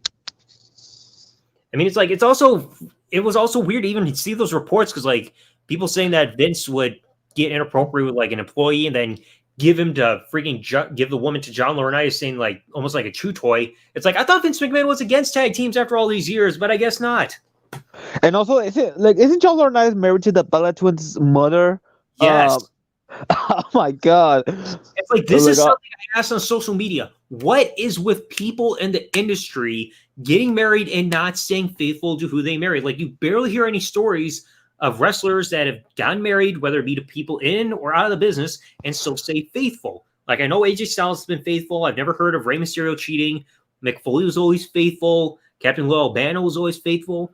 Like, you don't hear that many stories of people getting married and staying faithful even while being on the road. But then you hear so many stories like Vince McMahon cheating, even though he's been with Linda for, like 60 years or something like that. Or John Laurinaitis, he's married to the mother of the Bella Twins, and yet he was freaking cheating. It's just like, good God. Don't get married if you can't stay faithful. Mm-hmm. It's absolutely nauseating. Yeah, it really is. Like figuratively speaking, and literally, depending on what did he do behind his spouse behind his spouse. You get me? Yeah. Well, I know. Thank you. I'm glad that people finally saw that tweet. Like, I am just glad that things are finally regulating because I do not need anxiety kicking in again. I do not want to get physically ill at work yet again because I almost scared myself by what I saw. Let's see. Disney, Amazon Prime, or Netflix will want to buy WWE. As long as Stephanie's owning the company now, I don't see any other company buying the company because, like, I know people will give Stephanie shit over the years, but it's like, it's in safer hands to be with somebody who is part of the business and is also in the McMahon family, because she's been involved with this company probably ever since she was 18 when she started appearing on television and everything. So it's like it's better in her hands rather than somebody outside of the industry that knows nothing about wrestling. It's like she's been involved with WWE in terms of either on screen or even backstage stuff for more than 20 years. So it's like it's safer in her hands rather than somebody outside. Well, there could have been also two potential candidates, like who could have been like the chairman/chairman position, where it could have been Shane McMahon or Triple H. I think Triple H. I think he's out of the question due to his health. Well, I mean, like Shane he's still taking some responsibilities back. So it's like as long as it's not too stressful for him, like he needs to ease up because like you never know if something could happen again, and it's smart for him to not return to the ring because if he gets in the ring and something happens, we don't need to have some kind of big episode happen on television to the point where we could risk seeing somebody pass away because their heart gives out. Oh my god! Oh my god! You're making me think about Ric Flair's last match. Oh, that's gonna happen next weekend.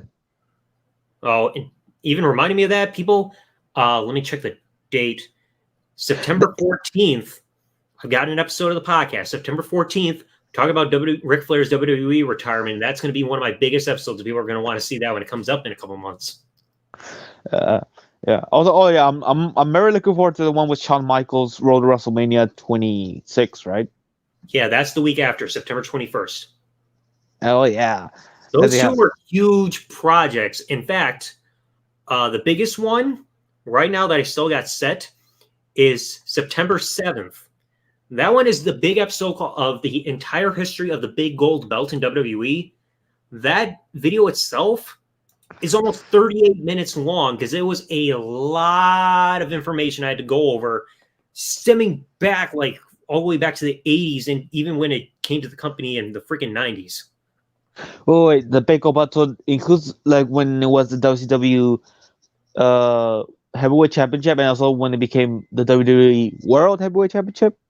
Just the entire big gold belt within WWE itself. Like I mentioned, when the belt debuted, like in general, so like before it came to WWE, then when we started seeing it on television, any facts involved in that, its disappearance and censorship and some iffy stuff, and then its return when it came back in 2001 with the invasion, and then when it got reinstated as the World Heavyweight Championship all the way until we last saw the belt at SummerSlam 2014. So every little bit of information about that belt being on WWE television, I've compiled that all into the huge video, like a gigantic timeline, almost like the history of the Winged Eagle Belt video that I did like months ago. All right then. So it's a huge historic episode, like history video, and I've also got other ones coming too, like the history of the spinner belt. I hope to do one of the Intercontinental Championship during its 10-year run with the oval design and stuff like that. So I still got other belt history design history videos to do, even though the Intercontinental Championship one's going to take a while because that's 13 years of history from 98 to 2011 for that design to go through because of all the changes and all that crap that happened. Yep. Grew up with like what championships did I grew up? Let's see. I did grow up with the WWE Undisputed Championship, but that was through the WWE video games, not on television. By then, John, you already know today, John referencing, I think that is already the spinner belt, not the Undisputed Championship belt design. Yeah, because it was also a spinner belt when I started watching. Yeah, but at least like I say, yeah, I actually grew up watching with the Undisputed WWE Championship, but that was through the video games, not through WWE television. Quickly going through other chats. Triple H being creative will not help the shows. You never know. I'm like, it just depends on how like anybody who was like following the old NXT will probably be able, if Triple H is taking over creative and he books the guys that he wants and books them kind of in the way of NXT, like of the old, the fans that were gravitated to that NXT might become more accepting of it because they're used to that style of how things are run. But like in terms of mainstream audience, it might not work, but we don't fully know 100% just yet until things kind of come into fruition. Yeah, like when it was NXT Black and Gold, yeah, like I can understand the could work from a casual audience. That's undetermined, at least on Raw and SmackDown. Wait, hold up a second. WWE Legends documentary tomorrow night featuring the Bella. Since when are the Bella Twins freaking legends? When they got inducted to the WWE Hall of Fame, that's when they became legends. So is Drew Carey, and yet he only made one.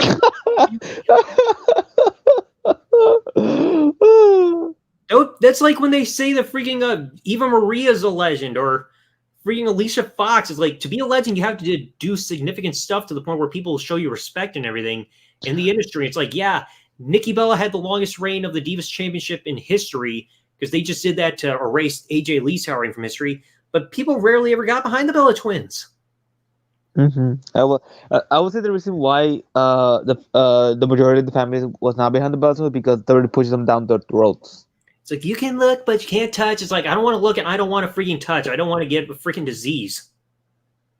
Oh yeah, AJ Lee's famous, like one of AJ Lee's famous promo, talent is sexually transmitted. Exactly. Mm-hmm. Oh, Peter, Ring of Honor pay-per-view. I've only heard one thing that's happened for the pay-per-view, and that's involving the former Cesaro. Like, that's the only thing I've heard from what happened with the recent pay-per-view, or the show that's happening with Ring of Honor. Mm-hmm.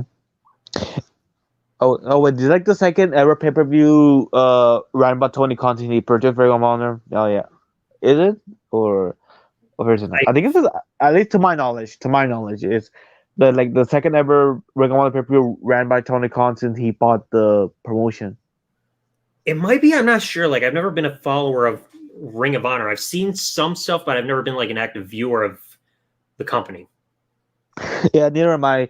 Like, and we for you, I understand like of work. Me, work, at least at the moment, and then college. So that's why I'm not gonna have time to watch like Raw, SmackDown, AEW. The most I could watch just the dirty pay-per-views, and that's about it.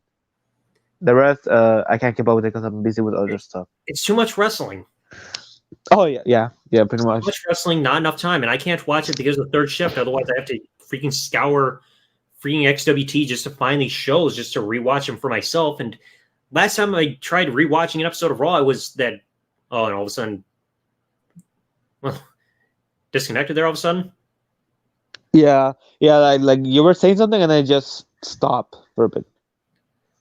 Yeah, what I was saying was, last time I tried watching an episode of Raw, it was that one from, 2 years ago or something that I did an episode of the podcast on, where it was the whole thing of where freaking New Day was doing the game of charades with AJ and Omos. It was one of the worst Raws I've ever seen. I have had really no desire to go back and watch a full episode of Raw ever since, because it's just like, I'm not confident that anything could be good or anything. And I'll get to the TV14 stuff in just a bit, but it's just like, you can never tell if something's going to be good or not, because we've had so many bad shows and so much things of creative being out of touch, not being able to book a competent show because of who freaking has the final say and everything. You can never show if a show's going to be even quality or not, because just who the creative pertains to. Oh, it's got to be such good shit.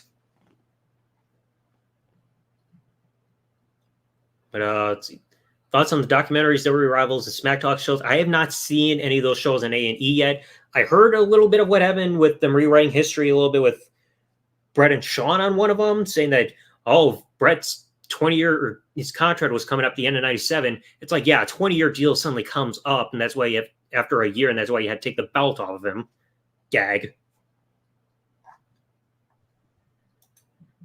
To Raw, SmackDown's Canada. Rewriting part. Wow. History bullshit. Jacko, it's been a while, dude. Damn, oh my god. Jacko, you're still keeping up with that gimmick, dude. Logan Paul signing. This is also a bit of an, if you want, I'll talk about this and then I'll talk about the TV14 rumors that keep spouting about. I am not on board with Logan Paul signing with WWE. I do not respect the guy. That whole thing with what happened in Japan was absolutely disgraceful. The guy behaves like a jackass. Because, I mean, if you see some of the footage of how he behaved in public in freaking Japan with acting like a complete moron, the guy is just a complete pain in the ass. And it's like, then all of a sudden him coming to WWE, he's one of the last people I would want to see there. Because, you look at WrestleMania, he was booed out of the building because people don't respect him. And now all of a sudden he's going against The Miz at SummerSlam. It's like, who the hell are you supposed to cheer? The Miz, I honestly still do not like. And he's supposed to be one of the big heels in WWE. But then you also got Logan Paul, who's a complete douchebag. So who the hell are you supposed to actually like in this feud? I wonder how what's your thoughts about Logan Paul being part of the final DLC that features Rob Van Dam? I haven't even played it. Like, I have not touched WWE 2K22 since the end of May, because as soon as I got Sniper Elite 5 on my Xbox Series S, I stopped playing WWE 2K22 and just kept focusing on that game. And now I'm getting back into the Bioshock series. So I have not touched that game in months to even see how the DLC is. Mhm. Well, like, even though like I already have the DLC, so I haven't played that much yet because of work. That's why. Summer Rae hold on. How is Summer Rae a legend? She didn't do anything other than dance with Fandango. And yet I guess I guess Summer Rae addressed on Twitter about like, well, I didn't make the rules, like I don't dress Just like because you I danced with a guy who is like most known for his entrance music and you appeared on freaking Total Divas doesn't mean that you're a freaking legend. Like, oh my god. can they just say alumni? That's Yeah, more that would be appropriate. more like a complete accurate statement that she's a former WWE talent or a superstar, but it's just like to say she's a legend is a complete insult.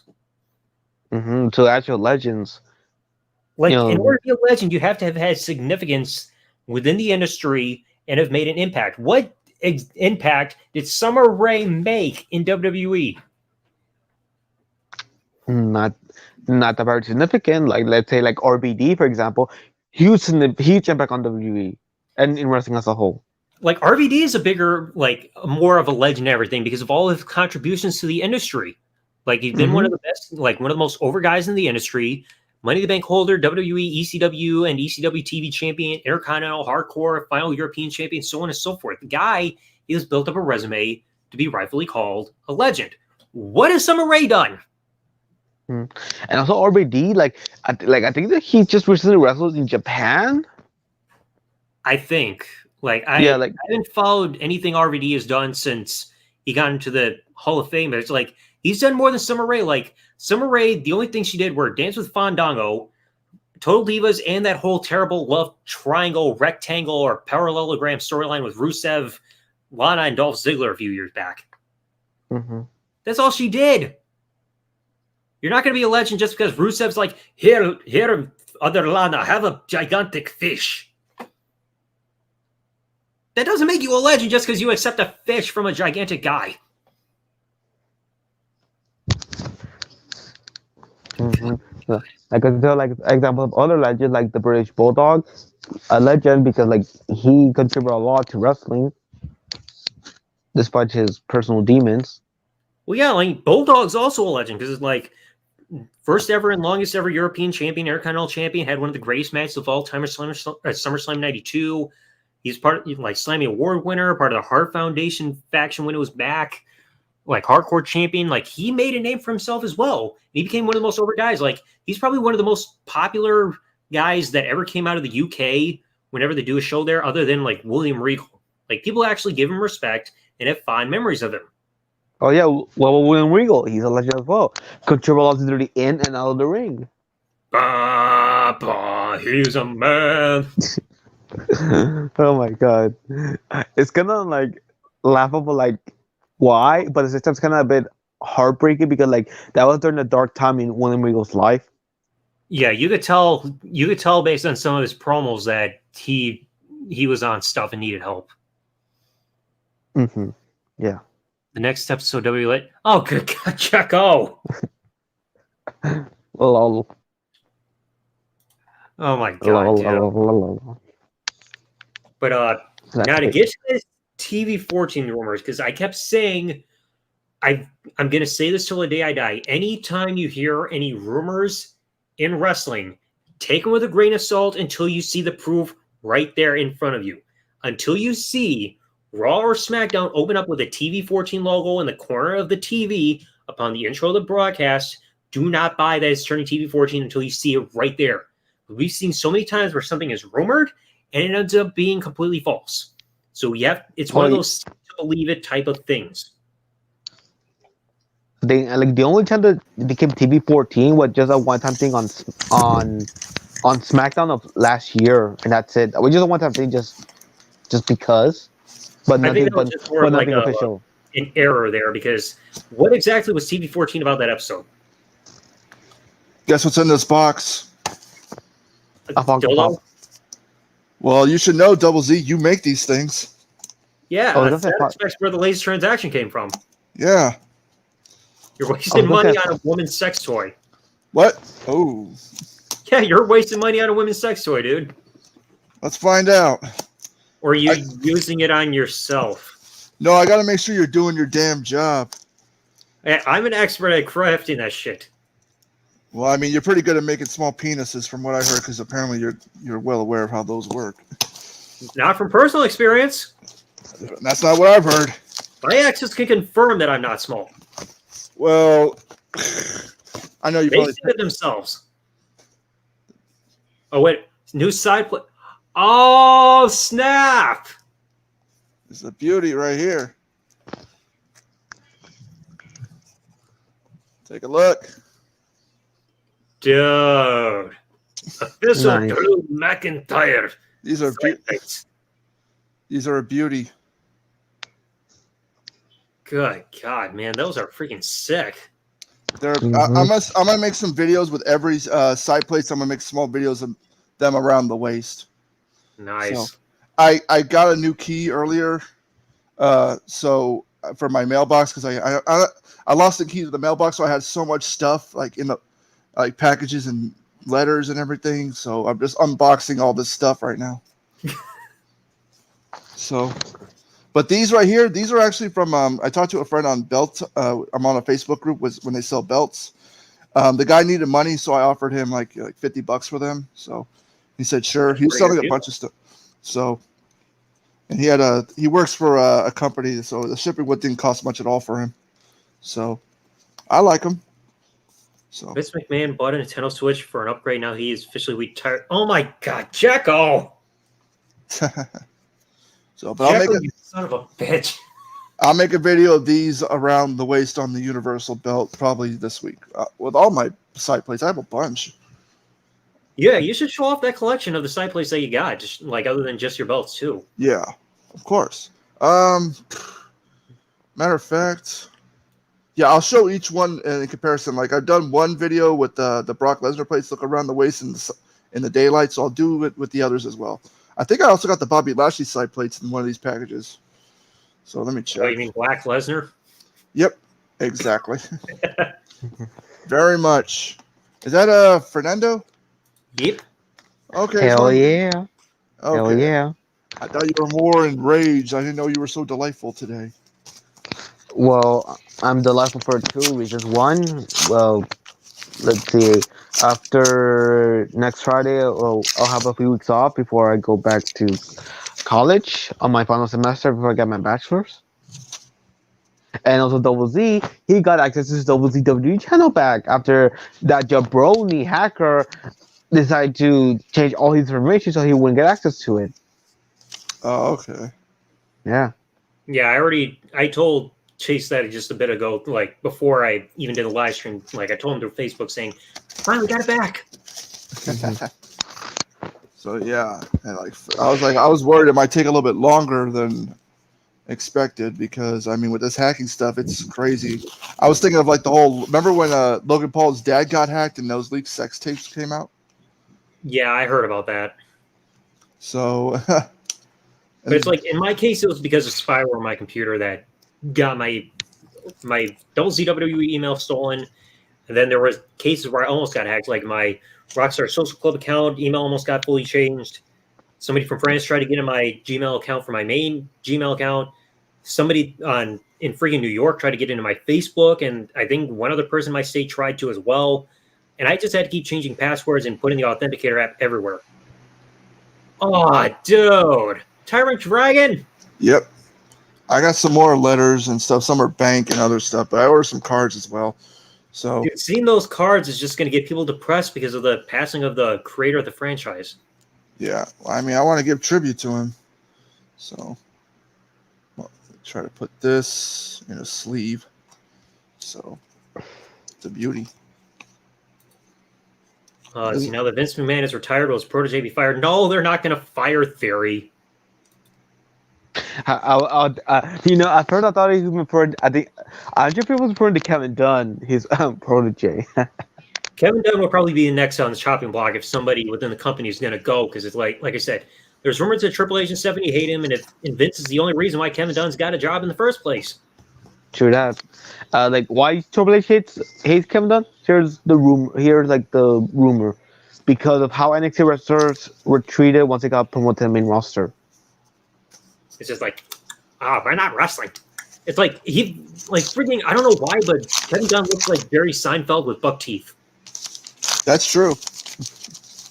And also, I think one instance about Triple H's being fed up with Kevin Dunn was when he did the Stone Cold podcast about that. So someone telling Steve Austin's earpiece that we're gonna cut off. Like, who's telling you? Like, Triple H, who's telling you? But no, it's Kevin Dunn. Like, oh, no, fuck that. Like, paraphrasing. Like, nah, fuck him. Like, fuck no. I don't even freaking know, dude. Oh, but another one, I got Fiber Jar. So. Now that one looks familiar. It was from the Legacy of Darkness. It returns all the cards in both players' hands, fields back to their deck, and you draw 5 cards. Oh yeah, I think I saw that in I might have played with that card in one of the video games. Yeah. I can't remember because there's so many cards to freaking look at throughout the franchise that I can't tell which is which. I just collect the cards that I grew up with. I mean, so that way in future-wise, I mean, I'll probably whatever. So. Let me guess, you also have one that's like a Dark Magician Girl? I have Dark Magician Girl, yes. Why am I not surprised? What's wrong with that? That's a popular card. I wanted to collect all the take cards. a while. Guess why she's so damn popular. Well, what, because of the boobs? Yeah? Well, I mean, she's worth a lot of money from the Magician's Force pack, the secret rare version. If she was a real woman, she would be worth more money because everybody would freaking be making it rain around her, waiting for her top to come off because of all that cleavage exposure. Yeah, that's true. Like money, money, money. So that's why people try to look for naked pictures of her online. Perfect. Yeah, because it's all fan art. It's everybody's that perverted because we have to have Rule 34 involving everything on the internet. True. It's like if it exists on the internet, there's porn of it. But then again, that should not be the case of everything. I found it. Here's another card I got. Crimson Blader. It's a Synchro monster. I'm still kind of behind on how the whole Synchro stuff is because I think I fell out of. Well, you need a tuner monster. Yeah, like I've seen some of the Synchro monsters in that what was it one that Link Duels app on my phone? Duel Links? Yeah, Duel Links. But it's like I never play Synchro monsters because like I just like sticking with the kind of cards that I just got used to, like with Normal Effect, Ritual, Fusion, stuff like that, instead of like Pendulum and Synchro and tuners and all that stuff. Because it's like that's extra stuff I gotta memorize. Yeah, I mean you don't have to go too much on the whole new tough cards, but just collect the ones you like. It's like I've watched the franchise ever since it first debuted in 2001. I'm used to how the original stuff was. I did not see anything from 5Ds, and no, those Ds do not mean dicks, because that's just the porno version. But it's just like by that point I just completely tuned out because it's like I can't follow any additional rules. It's like it's too much. Yeah, I mean I was okay with the game being up to the 5Ds. When it got more advanced and stuff, I was like, okay, I'm not going any farther than that because I can't. I've worked at the card shop, and it's hard to teach kids because it's become too complex. I mean, it was so much easier when the game came out. Yeah, because like you didn't have too much. It's like monster, spell, trap, the few different kinds, and that was it. They didn't go too advanced. It was easy to follow through. I mean, you could just easily tell how the rules were also with the anime too, because they explain that stuff there too. But now you got all this excessive shit. It's like it makes your head spin. Exactly. So it's like, I mean, I collect all the old basic cards from memories wise. So, I mean, eventually if I have kids, I mean, I would like to play this game with them. Tournament, I mean, it's the tournaments I do, I mean, it's become so crazy. Like, I mean, to where people can summon like 5 to 10 monsters in one turn on their first turn, it's ridiculous. Yeah, because that's just how crazy things get. It's like, next you know, you summon a monster where it's like, in order to special summon it, you got to punch yourself in the nuts, drink a shot of freaking tequila, and punch your wife in order to freaking special summon it and win the match or win the duel. Here's another good card. It's a very powerful card. Pretty rare. Good lord. So, Vermilion Dragon Mech. Look that one up. Like, I'm so glad I got that preview VHS tape that they released. I think it was like Toys R Us exclusive before the anime officially debuted here in America. I still got that in the basement, completely still wrapped new, that I bought on eBay months ago for like $30. Oh shit! Because I remember I used to have that as a kid Like the original one before my mom eventually got rid of it. So I got my own new sealed copy that somebody preserved this whole time. And to get it for $30 is a gigantic steal. It's like I know VHS tapes are not as like wanted in everything compared to other things that are collections, but maybe still have something new that's preserved like that is still something special. Yeah. I got 2 more cards left out of the last. So I'm collecting 5D cards, certain ones. You know, there's so many cards I can't easily identify. This one is for tuner. You can synchro summon a monster with this. Like you got Synchro, Tuner, XYZ, and all that shit. Well, the XYZ is not hard. Like if it's a level 4 XYZ, you need 2 level 4 XYZ. I mean level 4 monsters. The only XYZ cards I recognize were those VWXYZ like machine fusion monster ones. Yeah. That's the only freaking combination of letters I identify. Nah, I feel you on that. I don't know like the XYZ type or freaking pendulum or any of that crap. It's too much to freaking try to piece together. Yeah, I don't do the pendulums and all that. No, I don't do those. I'll do synchros and XYZ, but that's about it. I won't go any further than that. I don't do the pendulum stuff. Too much headache. I do have a Link monster, so I mean, but I don't do like for example, like with my deck, all my extra cards from my extra deck. So you've already seen this one. That's where I ordered it. Vermilion. I do have Stardust Dragon. So Now that I remember, because I think that was from that I think was one of the main cards from 5Ds. I've seen some images, but I've never seen it being used. you see it in the Yu-Gi-Oh movie Bonds Beyond Time. I still need to see that. There's so many movies I got to get caught up with. I got Mirror Force Dragon, Good lord. Doom Virus Dragon, Destruction Dragon. He's badass. Well, yeah, I've seen that design. 5-headed Dragon. Oh, that one I remember. And Chimera Tech Fortress Dragon. That one too. And this is the one link. Well, before I get to that one, I also have Red Dragon Archfiend. I think I've seen that one. And that was in 5D too. It was in 5D as well. Yeah, I think I've seen that it's shown in Duel Links as well. And then the 5-headed Link Dragon. Good God. If you have 5 monsters on the field, you just remove them and you can summon it. I mean, it's like that also shows how ritual monsters changed because back then, well, it's not a ritual monster. You don't need a card. You don't need any spells to summon it. Like all you had for ritual monsters back then were like Relinquish and Mention of Black Chaos and Blackluster Soldier and maybe a few others. Now there's those ones that are all over the place. Yeah. There was also that burger monster. There was Crab Turtle. I mean. Oh yeah, those ones too. So yeah, there was some other good fusion monsters as well. It's like, don't give me a freaking monster that I can ritual summon that I could easily just cook over my freaking frying pan and eat. I summon you, dinner. Well, I mean, the cards back then were more classic. I mean, people liked them. It's just like they're trying to scour for any ideas that they can and just keep the franchise going. It's like with Pokemon. Yeah. It's like, oh, we got another generation coming and here are all these weird designs and only a few of them are actually good. Very true. And then you got like they're inspired by miscellaneous things or they're given the most random names and all that shit. I mean, we got freaking Generation 9 coming by the end of the year. Yeah, I don't know if I can follow into all that stuff. I'm still like watching. I might be able to because I followed the franchise since the very freaking beginning with Pokemon Yellow. But that's just because like I'm an old school guy. Yeah. I've been following since the very beginning, and I've got every main adventure game ever released here in America. Welcome to my world. Even if 2 of my cartridges aren't working anymore. I'll be right back, guys. Let me put these away. Are you talking about Are you talking about those those GameCube games that you have those about Pokemon that don't work anymore, or that's something else? The Game Boy Color ones. Oh, okay then. Okay, go back to about why Triple H is argument. Apparently he kept on Triple H. Like NXT wrestlers are not treated the same on the main roster because of Kevin Dunn's influence, and also about Triple H calling out Kevin Dunn on the Steve Austin podcast.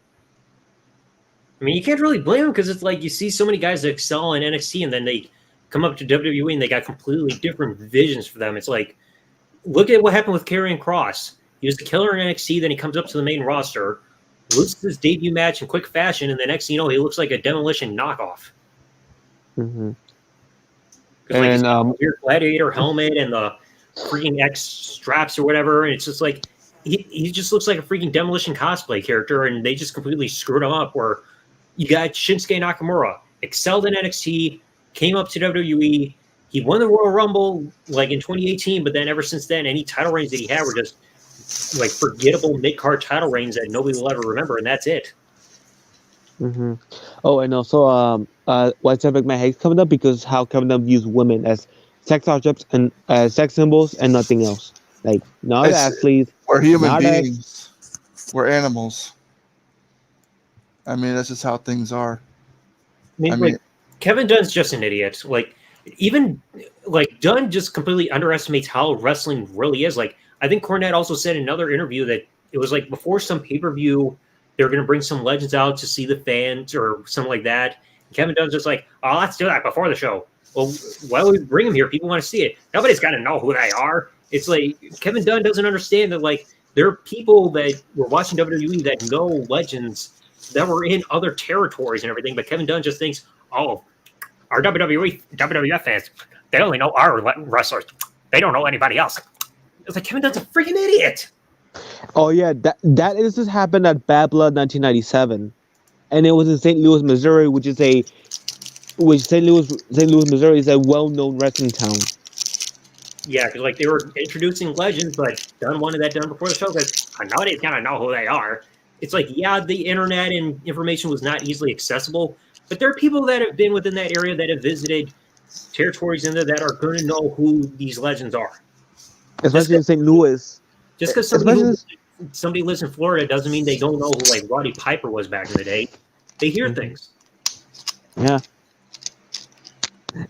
And I think Jim Cornette also mentioned about on that show about timeline history of the 1997 about no one's gonna know like Terry Funk is, and I think Kevin Dunn may have done some influence on why he was Terry Funk was Chainsaw Charlie, but despite that, fans were chanting Terry. Oh. And Yeah, he's thinking that fans would not know who he was, even if he did the whole coming out of the box thing and repackaging him, saying like, "Oh, like make him come out of the box." The team would change with Cactus Jack, and like fans aren't going to know who he is. But like people were chanting his name upon his freaking date, or his return to the company, even under this, wearing a freaking pantyhose and all that shit. mm-hmm. Like legends are known even outside of their territories because word gets around. I mean, you had tape traders back then too that were sharing their tapes back then before you had the internet and everything being easily replayable on television and everything. Yep. Because like nowadays, you go on the internet, you're gonna find information about some local indie guy that lives in North Dakota more than you probably would have 30 years ago. Yep. Like we have more access to information, and even though it wasn't as easy back then, people still had access like to people they know in one way or another. We couldn't put ourselves like on video or put it out there for people to see. Yeah, like you didn't even have that with social media. You didn't have people being able to upload videos to like talk about this stuff to let people know. What people would give to included. get noticed, what people would give to be on TV or something, but now we have that. Yeah, but like also you didn't have people coming on to places that readily like talk about it unless they were like in social media like forums or anything that were extremely old school. But otherwise you didn't have platforms like this where you come up and do a video and talk about like your thoughts on something like this, to voice your opinion about why this indie wrestler is great or why this show sucked or why this person shouldn't be shoving their dick down this person's throat and shit like that. Right. I mean, it shows the evolution of how accessible all this stuff is. Even if it wasn't as easy back then, it was still doable. Yep.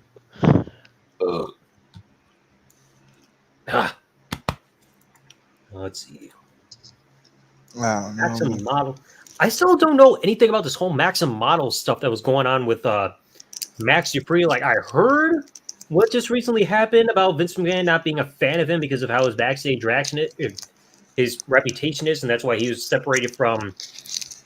I know one of those guys is Mansoor, who got repackaged, and there was some other guy. I think it was like former the guy Mace from Retribution. Like, I don't know what's going on with that gimmick. I have not been paying attention to Crackdown, so I honestly have no opinion on that. It's just that, let's see, like Mace and Mansoor, like the Saudi Arabian wrestler, that they got repackaged as like male models, and Oh, great! Just we need American Males 2.0. That's kind of somewhat. I think for a guy that is not familiar with the current product, I would say that's the best description I could give to someone that's not familiar with current WWE, like American Males. Model characters never really work that well in WWE unless you're like Tyler Breeze, because he also had that selfie thing that worked with his character. Otherwise, if you're just standing there being like, pose, walk down the catwalk aisle, look at my outfit. Oh, it cost $5,000, but I didn't pay for it and I still look like shit. Oh my God. It's like that. People aren't going to gravitate to that. Not many people probably care that much about models unless they're people that are freaking jacking off to those people while they're walking down the walkway. Yeah. And then they go up and down the walkway, and then you see jizz flying out. They're like, "Oh my God!" Yeah.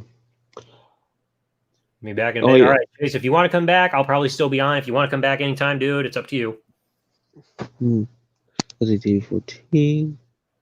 Oh yeah, because I think I want to go back to about WWE becoming TV 14, like after after these changes of the member retiring, and but about huge changes in management, like okay, at first SummerSlam was rated TV 14 on Peacock, and then now we went back to PG. So yeah, like you said, I won't believe it until I see it, or once the shows in. Okay, like what happened to Raw, SmackDown, or SummerSlam next Saturday that they showed the TV rating, and that's there'll be a couple. Oh yeah, they'll go back to TV 14 on a full time basis. I don't know. One time thing. I don't know. Hey, Snowman.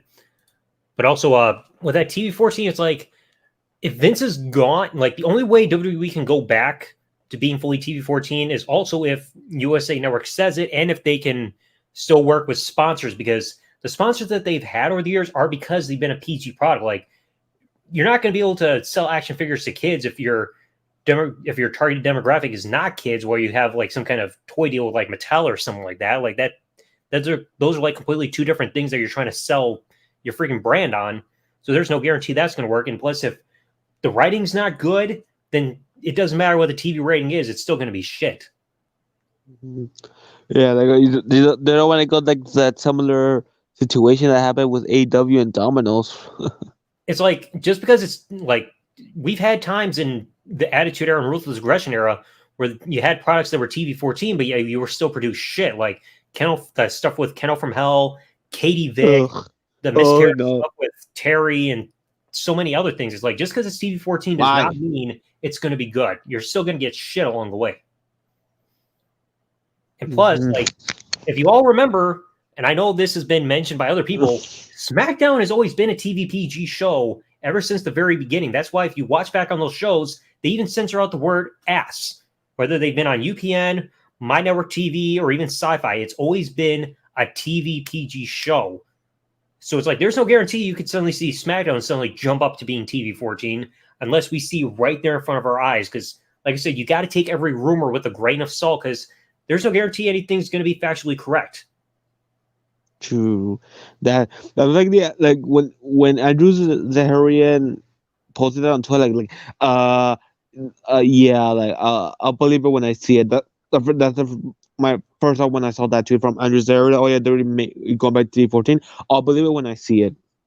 Like, that's why I keep saying that on social media. Like, you always see these rumors and stuff always flying around, but it's like a lot of times you see so many times where it's like, oh, here's a rumor, and then it ends up being complete BS. Like, I think one example I can give, I think there was like some Saudi Arabia show within the last year or so, and I don't know who spread the rumors. Somebody was saying that like Charlotte was at one of the Saudi Arabia shows that was happening, but then she immediately refuted that by showing a picture of her still being in America. It's like, nope, your dirt sheet rumors are false. So that's why you can't always believe rumors, because chances are somebody's going to quickly come out and prove them wrong. Mm-hmm. Let's see. TV 14 rating means people will say a bunch of profanities just to get a cheap pop. Pretty much. Like, you probably imagine if you saw somebody like Tourette's guy coming out there just being like, shit, ass, piss, fuck, just to get people to cheer him. It's like, yeah, he's edgy. It's like we've seen this stuff before. Just because it's also with TV 14, you're just going to see stuff that gets recycled because, like, there was no freaking bounds that the TV 14 rating product with WWE did not get pushed to. Oh my god! I can't. Oh, that profanity that comment that you show Spectre about use of profanity.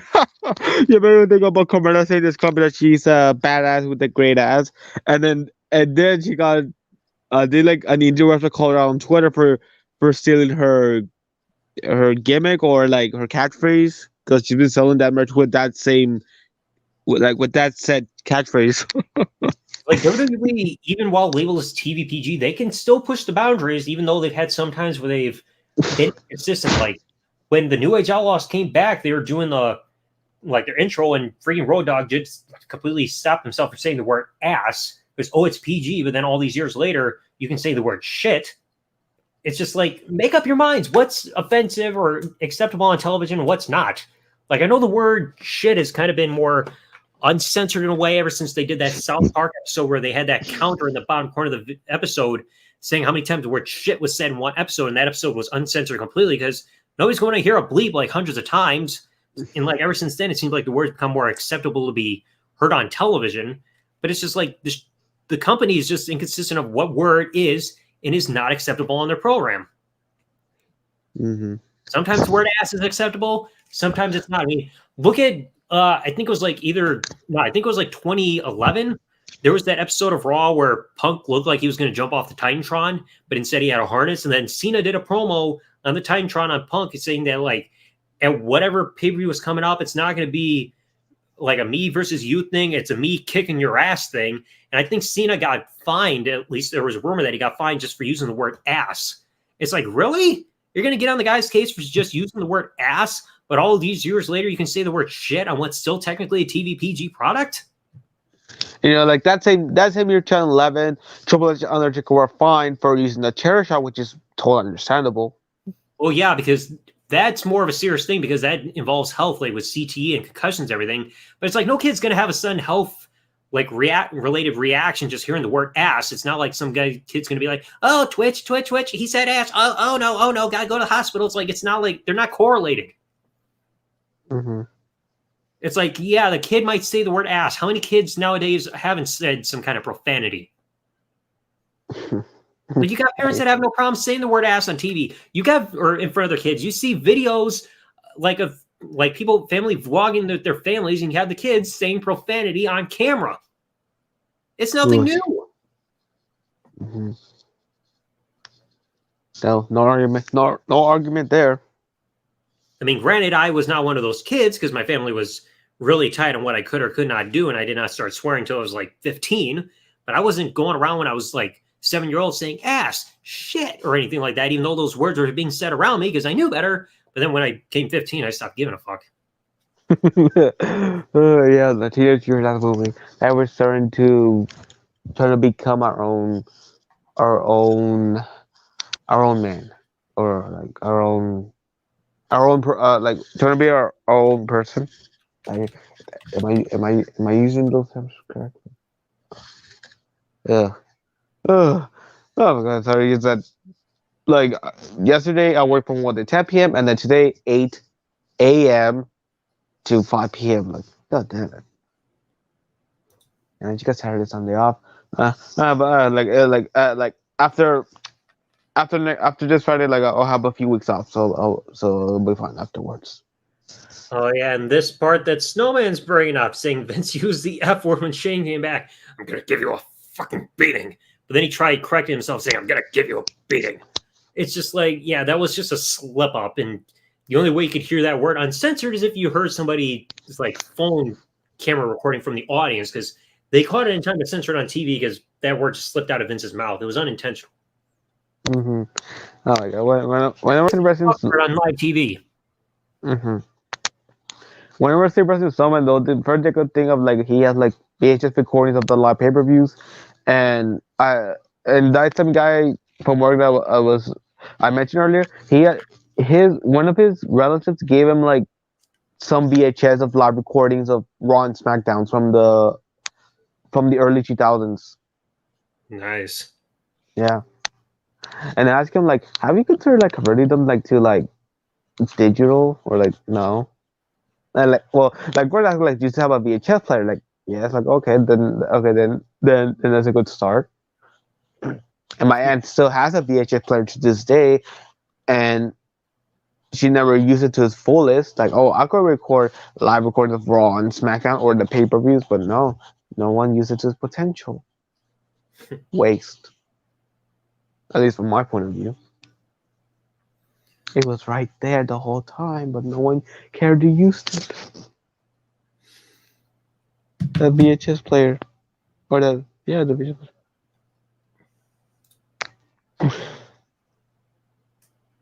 Reversals happening. Nobody needs to take advantage of making fun of it.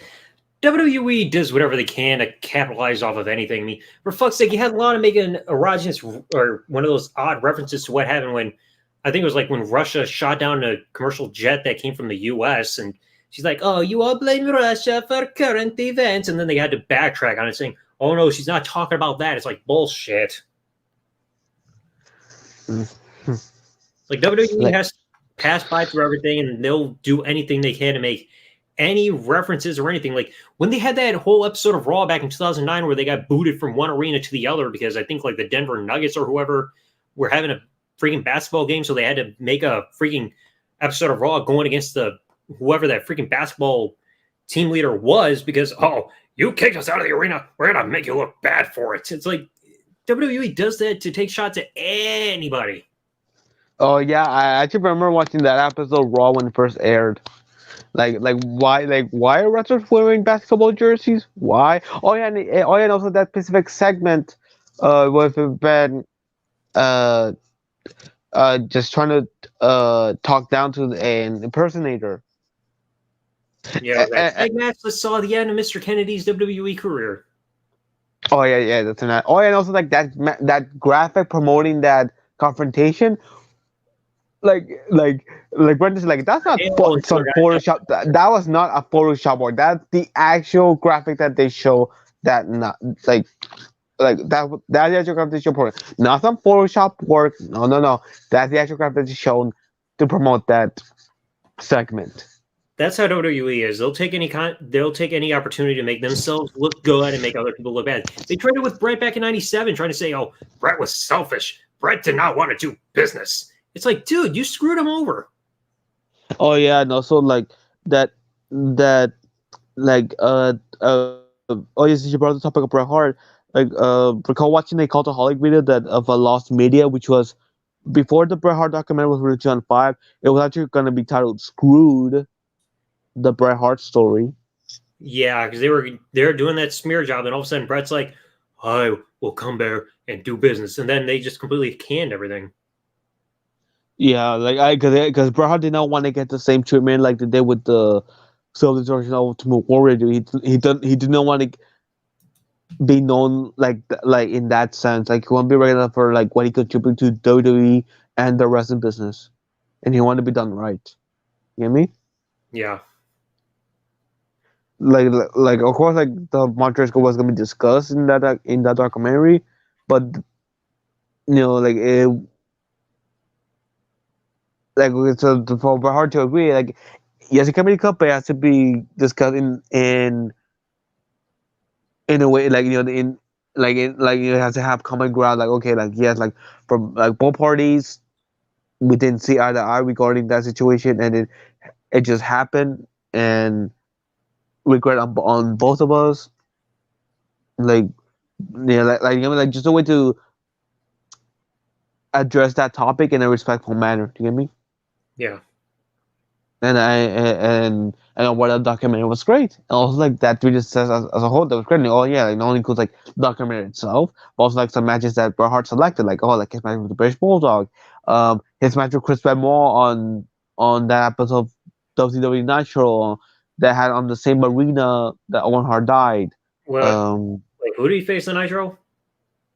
Chris Benoit. Who? Oh yeah, or is you for Era 404, Era 404? Error 404, Error 404. Mm-hmm. But quickly bring up what Wrestling Snowman here is saying.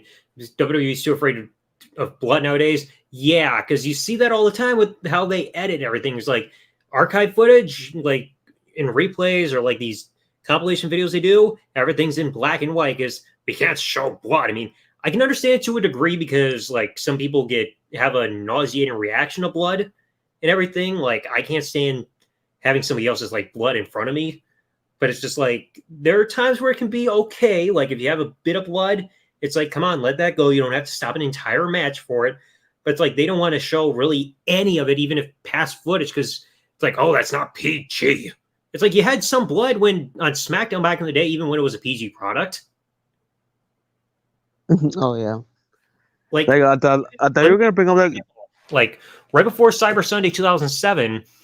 Like at the Cyber Sunday 2007 pay-per-view, I mentioned this in the 3-part series on the podcast.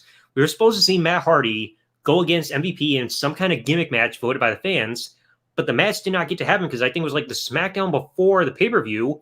Matt Hardy got injured in a tag match because I think it was Matt Hardy and MVP against Rey Mysterio, and I can't remember who he tagged with, but like Matt Hardy was going for that crucifix powerbomb, and like all of a sudden Rey countered into like a Hurricane Rana, and the freaking knee brace, which Rey had under his freaking tights, accidentally sliced the side of Matt Hardy's head, and he bled all over.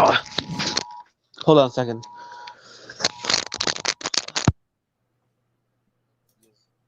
That was the Amber Alert.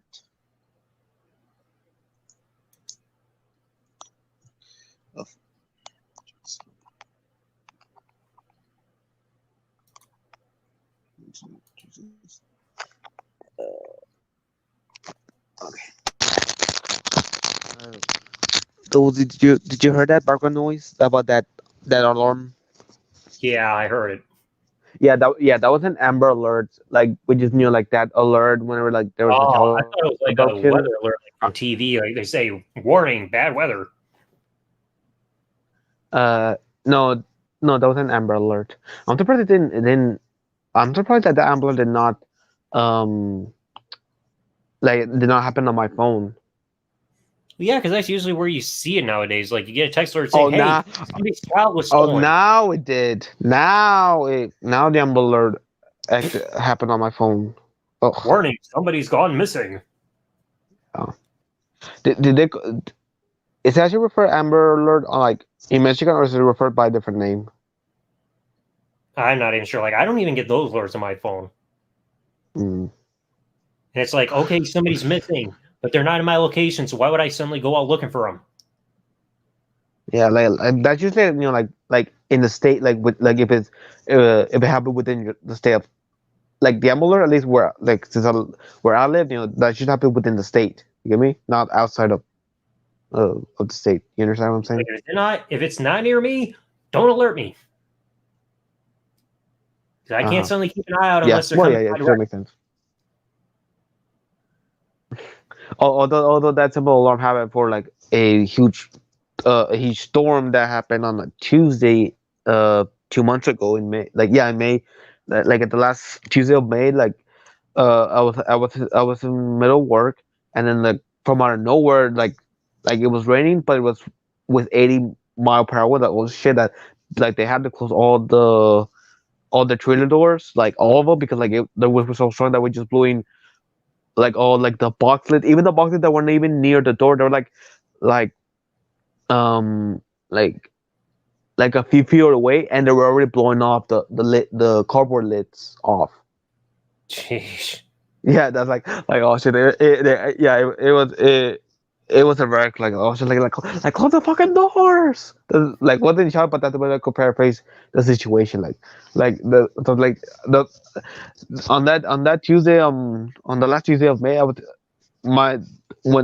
that 80-mile-per-hour storm, I just said, in my head, I would just wanted to say, close the fucking doors, because everything's already getting wet. Paper are blowing everywhere. The lids of box are blowing up everywhere. Like just close the fucking doors. And that lasted for like what, about an hour and a half until the winds miles per hour winds decreased. Yeah, I think that lasted for an hour and a half. Good thing I was in a big warehouse, not in a car. Really, just and that I'm just brought back that memory. Ugh.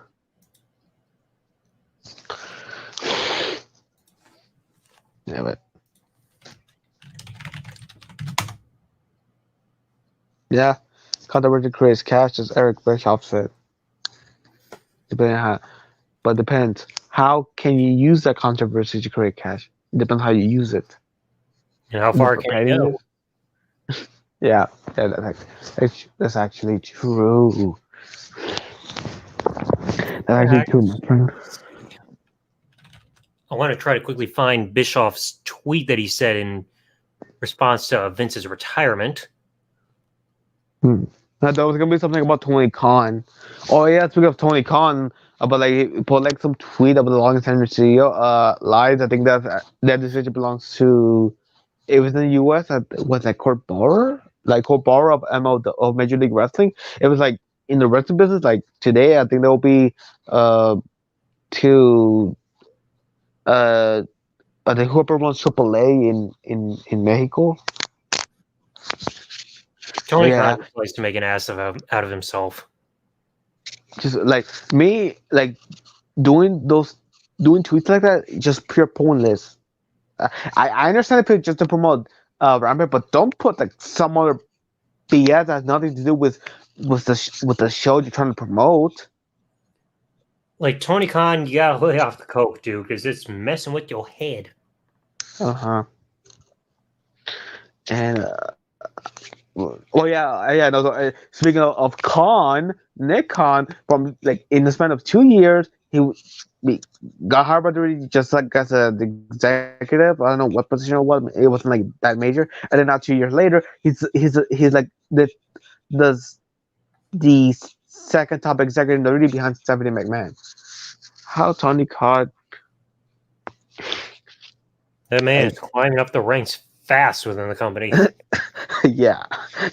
Now he's the second top executive in the company behind Stephanie.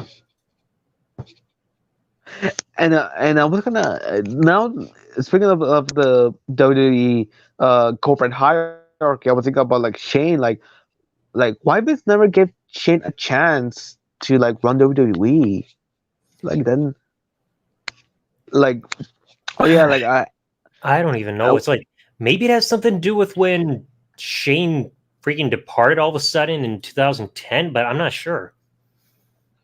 Yeah, because if everyone was gonna like whether retire like he did yesterday or like he just passes away while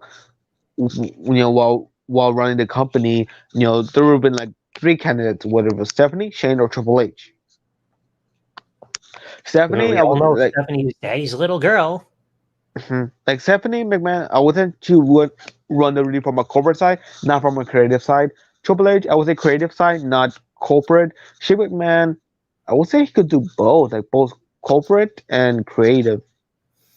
Well, I mean, I don't know Maybe? if creative would be the best after hearing what happened backstage at Royal Rumble earlier this year.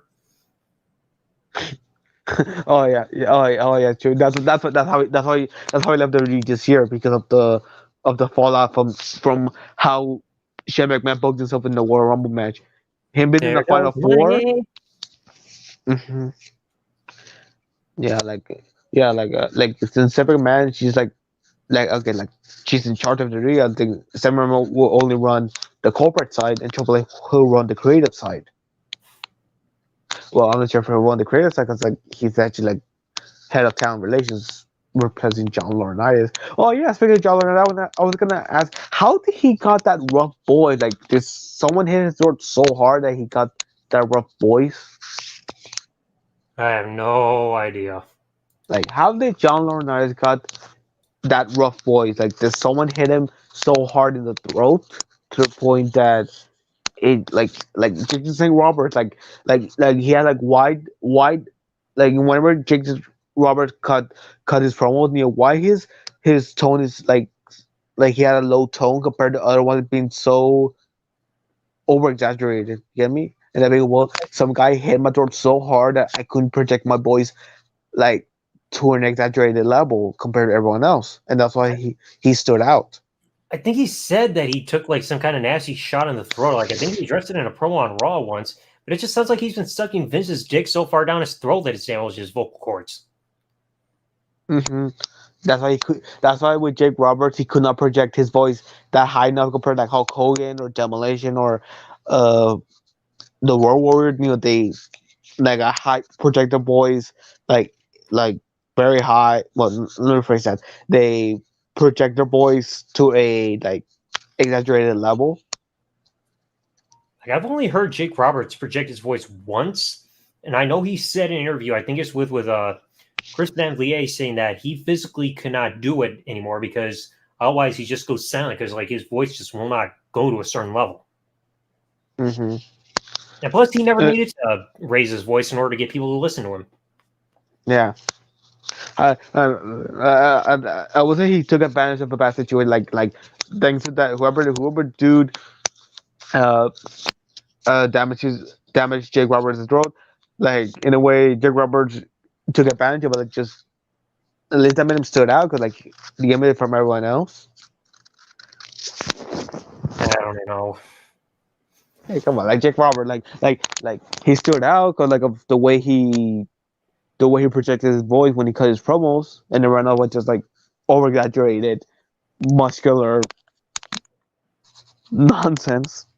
It's like, could you imagine if Jake Roberts tried cutting his promos screaming everything rather than trying to be dark and sinister the way he was? Yeah.